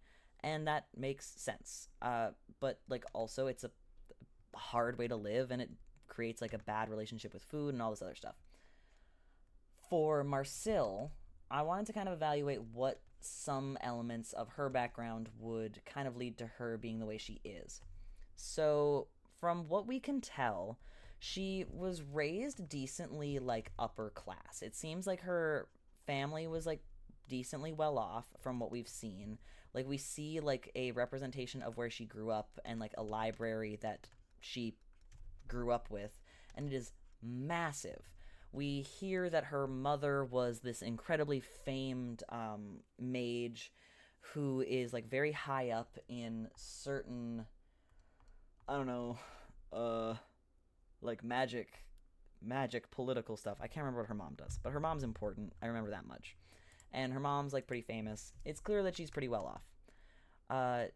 She is also like one hell of an overachiever and has kind of coasted pretty well in life. It seems like not a lot came up that was a big distinct challenge to her up until the studying of dungeons and the fact that she was too focused on one element of them, which is the like magic of it all and the threat of it all and the fear and the stigma behind it, which is what she was taught in classes to believe, what she was taught by books to believe.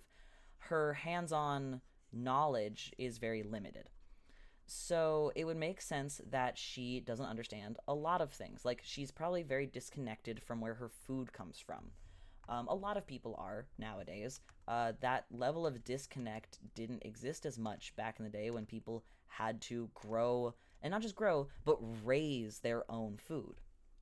Something that she would never have had to do because she was raised pretty well off. She was able, even in this time period, to be pretty disconnected from the food she was eating. So it makes sense why things like meat and like she doesn't even like the idea that like vegetables are grown with fertilizer and stuff like that. Like these sorts of things really do paint how disconnected she is from her food in a way that others aren't necessarily. So I wanted to go with stuff that was not only like, yes, identifiable, very palatable, very much like a sweet treat and kind of decadent a little bit. Not decadent in the same way that like the Irish like coffee was, because that's like a once in a while you have it as like a dessert basically. This is something that's decadent and sweet and all this, but it's also like something you could have pretty regularly, and it wouldn't be like strange to have. So let's see, what color should this straw be? I know, sorry, weird thing to derail me so hard, but yeah, sure, let's go with that. Anywho, yeah, so it's decadent. She can but something she could have regularly. It's also so expensive if you think about it. So if we are placing her in the place that she comes from feels very like Eurocentric. It feels pretty UK based to me personally. So her being like of British origin or like British esque origin makes a lot of sense in my mind. So I kind of want to lean into that. And what says well off in this like sort of fictional era? Like it's fictional, yes, but it's also clearly pretty based in reality as well. There's a lot of like basic like inspiration you can see from just the actual like real world. Uh, huh. So yeah, there we go. That's a bit better. Um, well, what says like well off and subtle wealth than a drink that like would take other people like it would this would cost multiple meals for an average person. Lemons not really grown in the UK from my knowledge. Those would have to be imported. Sugar, there's so much sugar in lemonade.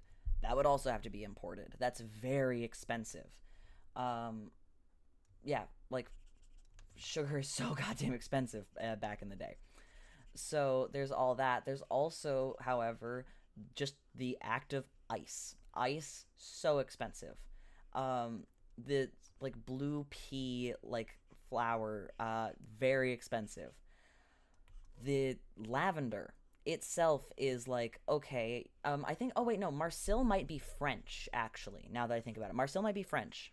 Which go yes no I think Marcel is French. Or like a little more leaning into French origin potentially. Um, Either way, all this stuff would pretty much still need to be imported to some degree. So with all that, it's this is like such a sign of how much money you have. And I think that's something that Marcel wouldn't even register. Like this is the type of food that's like very like inaccessible to many people. And I don't think she would even know that's the case. Like she is I love Marcel. Marcel's like a very like fun, goofy, chaotic girl failure and she's so fun to watch. And she's a very privileged person. Like she is. She is in this like show, she's very privileged. It's very much the case. Uh you can kind of see that in how she engages with Senshi and the idea of like eating different things just for the mechanical use of survival. The fact that she like is also that girl is a colonizer, guys. I love Marcel. That girl needs to learn some things about history and about the fact that she's a little on the wrong side of it, okay? Like the fact that she is pro the displacement of orcs and the fact that she is very condescending towards dwarves and to half-foots. Like the fact that like, Marcel actually displays a lot of problematic behavior and it's because in fact that she's so privileged in a lot of other aspects of her life that who would have ever corrected her? Um, One second here.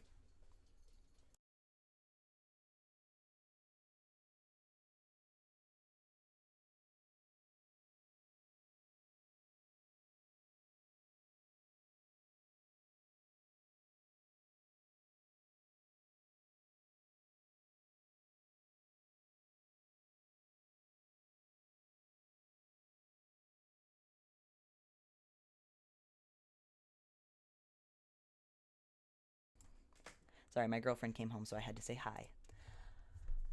Where was I? Oh yeah, like Marcel, I love her to death. She's great. She's very privileged and kind of problematic at times, though. Something that I actually have definitely not seen a lot of people want to acknowledge. Like she's like she doesn't want to understand things that aren't uh, easy and like flattering to her, frankly. Like the fact that she would have to acknowledge that yes, elves did something wrong by going to another country, another land, violently claiming it, giving it to another race of people as a like gift. Like this is you know, I don't know if it strikes a chord with anybody else about some stuff historically, but yeah, she's a colonizer, and she's on their side. She's on the side of the colonizers. Canonically, that's the case. Okay, she has a lot of learning and growing up to do, and she is resistant to it because someone in her position simply would be. Like she hasn't actually had to face a lot of challenges to her worldview in her life.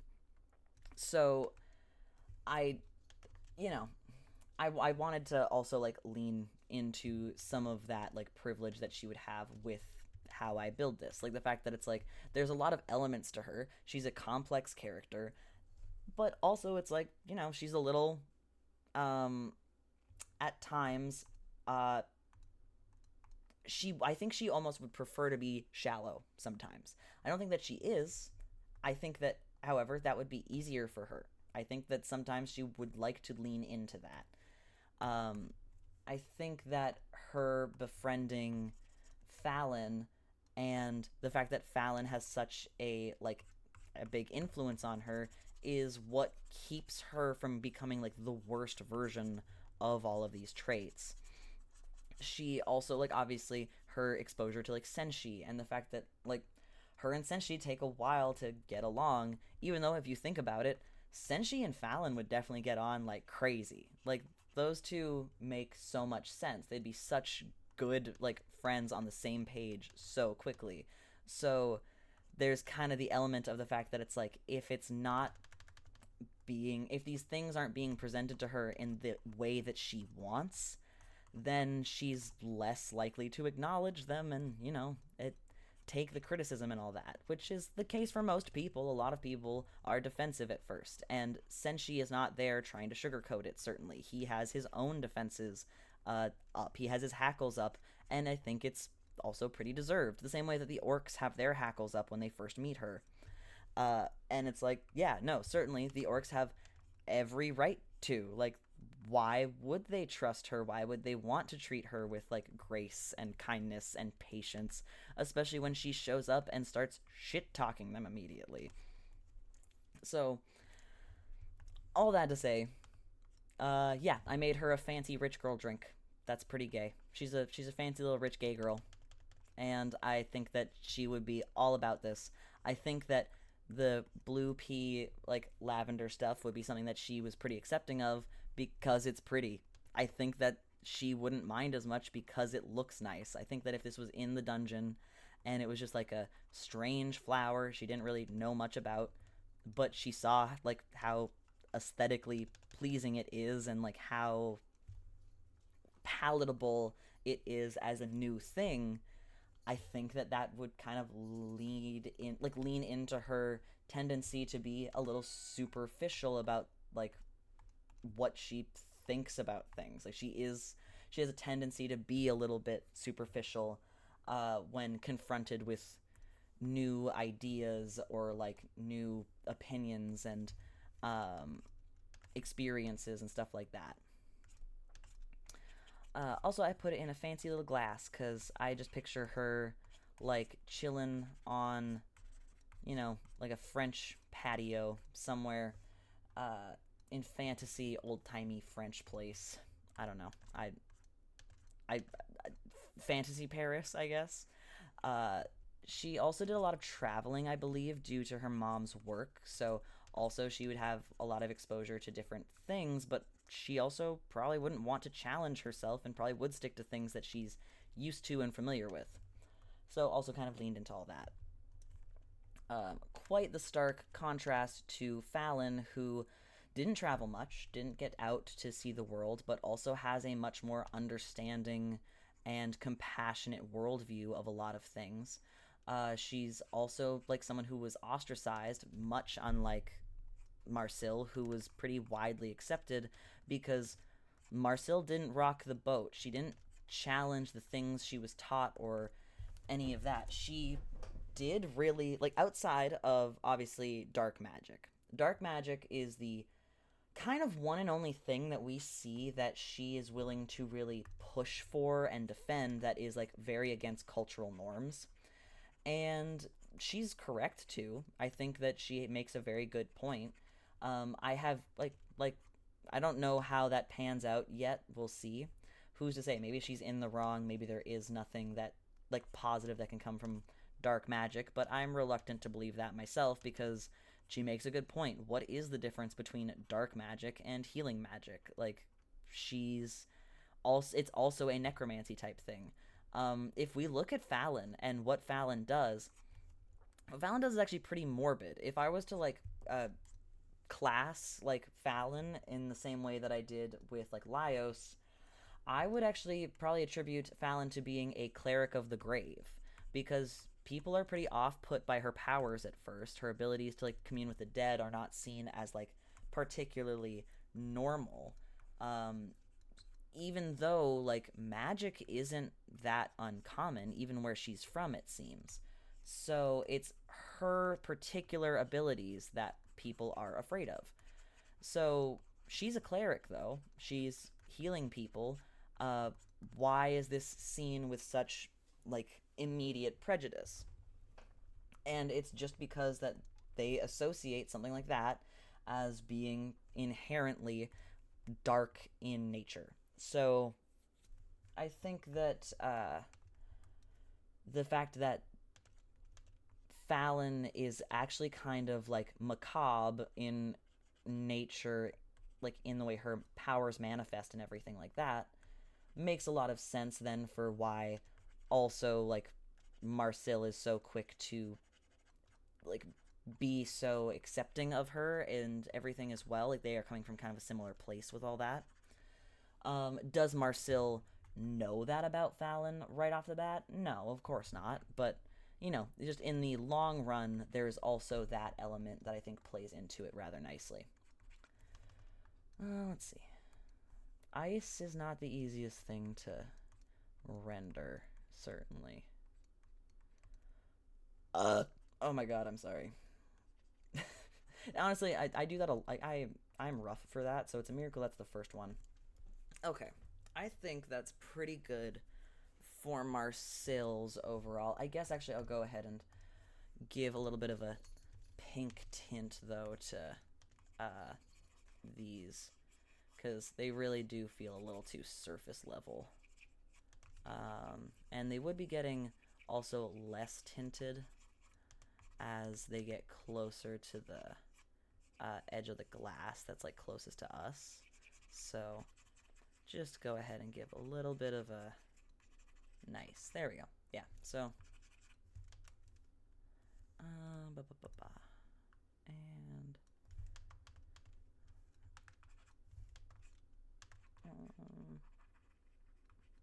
there we go.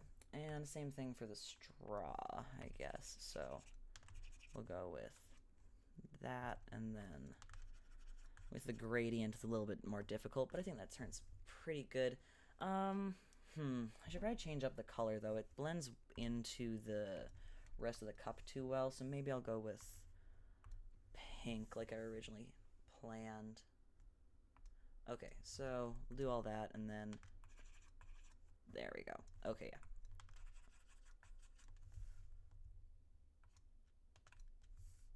Nice. All right. So there is Marcel's Butterfly Pea Lavender Lemonade.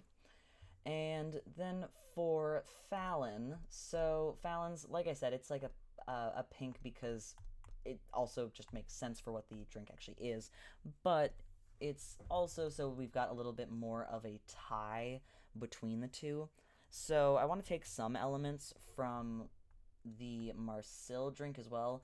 There's just so many colors in her drink. It's pretty easy too. It's definitely the most like colorful and vibrant out of all of them. Bright colors are also a class indicator. And out of all of them, she does wear the brightest colors just in general. She wears like a bright blue teal tunic, which is actually also a class signifier. So blue is a dye that was pretty hard to make back in the day.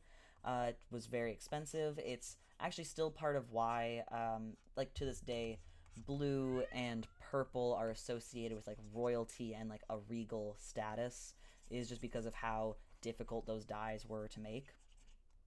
I believe purple and like indigo, you needed like one of the most common ways to make it, at least in France, of a certain era, was I think by crushing and boiling snails, which is rough. Also, it took a lot of snails, so like obviously just a lot of man hours to achieve all that. Oh, there we go. Yeah, so I want to go with like a very nice, again, earthenware, just because Fallon is not like definitely not like lower class, but she's also not like upper class in the way that like Fallon is. She seems they do seem better off than many though. Like they go to like she gets to go to like the same school that Marcille does, which is a pretty prestigious school it seems. Also though, like their house is rather large. Their father seems to have like some pretty expensive hobbies, so they're definitely pretty well off. But just given where they live, also there's the element that feels like almost like old money versus new money a little bit, but maybe more than that. It's like West Coast rich versus East Coast, like that sort of thing of like the class indicators are a bit different, so it's a bit more of a subdued thing. Like they don't feel very flashy, it feels very practical across the board. Ironic that I'm saying that Marcille actually kind of looks like she reflects new money more, given that she is definitely old money, just given that she's like gonna live for so goddamn long. I don't know how old Marcille is like in elf years either. Um, I guess she's a half elf also, I think, from what I've heard. I can't totally remember though. I'd actually have to check. Because I did think she was just a full elf the whole time. But I think I remember reading someone say that her father was human. So, or maybe in the show they said it, and I've just kind of forgotten like the specifics. That her father was human, and that was part of like why he passed away uh, so like early in her life. Because I mean, I have no idea how old she would have been, but she like would have been like possibly like decades old in human years, but also pretty young in elf years or elf ears, elven years. Um, but oh, what was I saying here? Oh, just oh my gosh, I lost my train of thought so hard because I was just trying to remember what tones to use for Fallon's tea. Right. Oh, right. I guess I was really done with that train of thought anyway. Uh, but yeah, Fallon was still pretty well off, but it seems like all in all, they weren't like splurging on crazy like eccentricities, really. Like, not like very like flashy clothing or very flashy house. Like, it's large, don't get me wrong, but it's not like ostentatious in nature, really, either. And then also just where their interests and hobbies seem to lie. I don't know. It's just she's very very down to earth. Part of that might also be like the isolation, obviously, from the fact that she had trouble socializing with others, uh, and the fact that her father, like I said, like their father was very interested in hunting. Like he, like very outdoorsy. It seems like that's also where Laios got a good amount of his know-how. Also, that's probably why he doesn't understand certain elements of like cooking monsters. Like when he reads the recipe books and they just say like, "Oh, well, just cook it and then it's edible." If you're cooking game meat like on the fly, like yeah, you might do a little seasoning and everything, but it's pretty much fine to go off the bat, really. Like it's the having it at home will obviously taste better, but also there's no like huge like you know there's no gigantic drawback to having it like just over the fire with like a few herbs and spices, as opposed to the giant scorpion he eats, which is just like vile without anything on it. I've never had like just purely unseasoned lobster, I think. So I do wonder if it was supposed to be a reference to how that tastes on its own, or if it was supposed to be more of a reference to like crawfish or actual scorpion, because people do actually eat scorpion, obviously. Um, I do wonder, and also like if that's the case, I wonder what the flavor profile actually is of that, because I have no idea myself. Um, yeah, for Fallon, much like Senshi and Laios, I went for something like medicinal in nature. Hers is a much more casual, like sort of medicinal drink. So it's pine needle, heather, and juniper tea. All of these elements would be like foraged and mixed together to create like a drink. So I could see just also personally see Fallon just being interested in kind of making her own teas to some degree. So, uh, okay, yeah. I can see her just kind of going out and like regularly foraging the materials to make like the teas she likes and everything. This tea, I don't think she'd be putting like milk in it, maybe some sugar. I don't know how much of a sweet tooth Fallon has comparative to the others. Uh, I know that Marcel across the board is the one that prefers sweets like the most.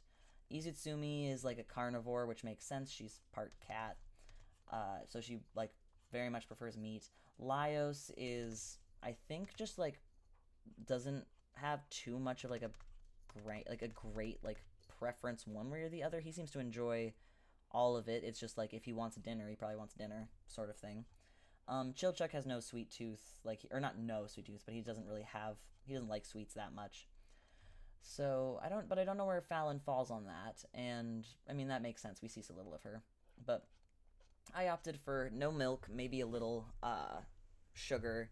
If it is sugar, I could see um like also like a naturally like derived one. I mean, sugar is naturally derived. They wouldn't be having like super refined sugar in this point in time, but they'd, you know, I could see like honey.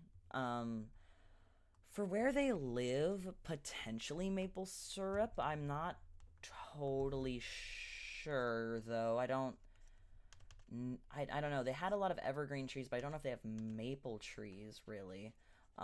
Some sort of like birch or like sugar or something like that. I actually don't know if birch sugar is actually made from birch or if just that's the weird nickname it has. It actually might not it actually be from birch now that I think about it, but I can't remember like the specific details of it. Um, I had let's see, was that so okay? Pine needle, heather, and juniper. What was I trying to portray with these little leaves at the bottom? I actually can't like totally figure that out because uh that wouldn't make sense for most of the ingredients unless I was trying to portray just oh maybe I was just putting pine oh yeah that's what it is. It's literally just like little tiny pine needle branches, duh. Okay, so we'll go for like a deeper yeah. Uh, nice. This one also is definitely the one that I think I would be the most likely to just have on the reg. Like obviously the lavender like lemonade sounds delicious. I love lemonade. Especially like a more properly like acidic one myself. I don't like the really sweet ones. Um, but this one it's like I like an herbal tea. Especially right now. I'm getting kind of hoarse. So, uh love an herbal tea. But also, I would love like Izutsumi's for the same reason, really. Um, let's go ahead and just shrink that down a bit. All right. Yeah. I don't really feel like getting super in the weeds with like drawing pine branches. I'll be so real. That feels like it would take so long to make it look like realistic and decent. But we'll get close enough to be like satisfied, and that's it. Okay. Uh, and then let's see here. Yeah. Okay, and we'll just kind of like rough up the edges a bit because, you know, I don't know if you've noticed this, but pine needles aren't exactly like super smooth in nature. They don't really clump together like a little Well, okay, cactuses also aren't smooth. I don't know why I was gonna use cactus as a smooth reference. Literally, no one thinks I'm sure there are some kind of smoother cactuses. Don't get me wrong, but I don't think that's what anyone jumps to in assumption. Now, pine needle, heather, and juniper. There's a number of health benefits from a bunch of them. There's a lot of antioxidants. A lot of these are also very good like cold remedies. So high in vitamin C, I think also vitamin D in some cases, and also they'd be very refreshing. I believe pine needle and juniper are both good for also sore throats, stuff like that. Given that she's a mage, the same as Marcille, I can't totally speak to the magic system in Duingeon Meshi, but it seems like they're kind of following the whole spoken element to spells. So speech and everything, like your voice, also pretty important. I find it very interesting how hair is so important as well. That's very like I find that really cool. I like the like it feels like a kind of cultural thing a little bit to me, like the way it's tied in. See, it would have been better to probably change up the background color again for contrast. Screw it, I'll do it right now. And we'll go with yeah, something a little more blue leaning, maybe, or something a little green. That would actually make sense. So we'll go with yeah. There we go. Just because these little purple flowers, I want them to stand out. So if you don't know, heather is like a small, like they're small, they grow in small bushes. They're small purple flowers as well. I didn't want to just do like lavender twice over, but heather being like another like pretty lavender in color flower felt like it fit with like matching with Marcille's drink again. And then juniper berries are, I believe, like a deep blue. Uh, yes, they are. Okay, that's what I thought. Juniper berries are also edible. I believe they're also high in vitamin C and stuff. I can picture Fallon going out and like foraging these and drying them as well. Uh, for not just preserving them for tea, because obviously you would dry them to make teas with, but also just in general, dried berries make for very good snacks to take with you. There's also things like pemmican, which no, she doesn't strike me as indigenous in inspiration, certainly, but that's fine. I feel like she would still have an appreciation for things like pemmican because of their just sheer versatility and how like resourceful it is. So if you don't know, pemmican is a an indigenous like food, like kind of like trail snack. It was essentially very good for travel. So you would take dried meats and dry them even further until you were capable of like basically like mincing and grinding them down into like a powder. So you'd have like this powdered like meat of any variety. Like obviously, it was often game meat, so like caribou or moose or deer or boar, what have you. And then you would mix that with dried berries as well as some of the preserved and like saved animal fat to create like a very very like high calorie, high nutrient like preserved meal. Like it wouldn't go bad. You'd be able to carry it very easily. Not only because it was dried, but also because I think the fat itself that you mix in with it acts as its own preserving agent. All right. So that's all for these guys. I'm just kind of cleaning up the like sketch marks on here just because with like the more simplistic shape of this one, it's like they kind of stand out a bit more. So I just want to clean that up a bit. But yeah, so these are the final drawings of Duingeon Meshi characters as drinks. So I'll go ahead and I'll just also, let's see, new layer from visible, boop, boop, boop, boop, boop. And then So sorry to have to do this on stream. I assume there's probably a better way to go about this. I just have a tendency to work in a lot of layers, so it doesn't make for the cleanest opening and closing of drawings as I go. But I'm gonna make new layers from visible so I can get them all on the screen real quick. And oh, what am I missing here? Nothing. Okay, cool. And then new layer. Nope, nope, nope. There we go. What was I doing? Oh no, I panicked because I almost, I think, broke all my layers. I guess there's the undo button, but that didn't change the amount of panic that suddenly shot through my body. Oop, there we go. So I'll zoom out a tad bit here, and let's just go ahead and we can shrink things down so we can get everything on the page at once and see all the variations on like different types of drinks and stuff. Let's see. And oh, wrong thing. And I guess it probably makes more sense to go like this and then like oh, where's my mouse? And then like this and then just a quick little pop. Nice. All right. And I'll go ahead and just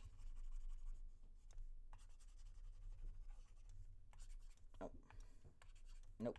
There we go. Oh my god, I can't keep track of my layers for shit.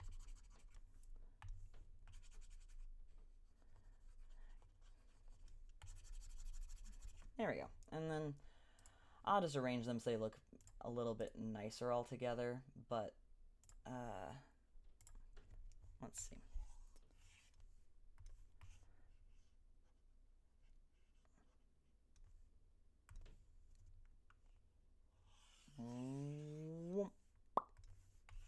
There we go. Okay, and now I can just kind of move it all as a whole. There we go. Awesome.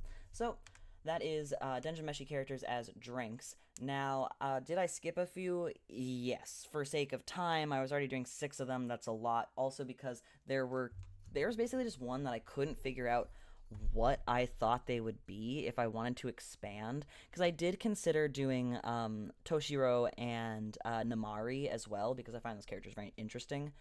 But I truly couldn't figure out what I would want to do for Namari because we get so little of her, and it's really difficult for me to kind of even expand on her as a character. Like, I just don't know enough. I think if I was going to do anything, it would end up just being like a dark beer, maybe. But that felt so reductive, and it kind of felt like I was just really adhering to like kind of classic like dwarf stereotypes. Like, I feel like Scottish art and like beer is kind of what's very deeply associated with dwarves, and I find that pretty dull at best. So opted not to. For Toshiro, also, it's like it would make sense for him to have like a very traditional like matcha tea, like a very traditional like tea ceremony type of tea. Just given like how he was raised, it feels like it kind of stays loyal to who the character is and how we're introduced to him and everything, and the very traditional background he comes from. But also, it's like that felt a little bit also on the nose to some degree. But more than anything, if I was going to include Toshiro, I would want to include Namari, and I had no idea what to do with for her. So, if you have any ideas, I guess, like, honestly, drop it in the comments. That'd be dope, because I have no idea. But anyway, I hope you enjoyed. This was a very strange concept, I'm sure, and it was very fun to get to finally do also, because I've had all these all these facts like just rolling around in my brain since I first came up with it and like did all this research for it. So it was fun to finally get out there. Great, thanks so much, and I'll see you next time. And will the next topic be equally niche and kind of random?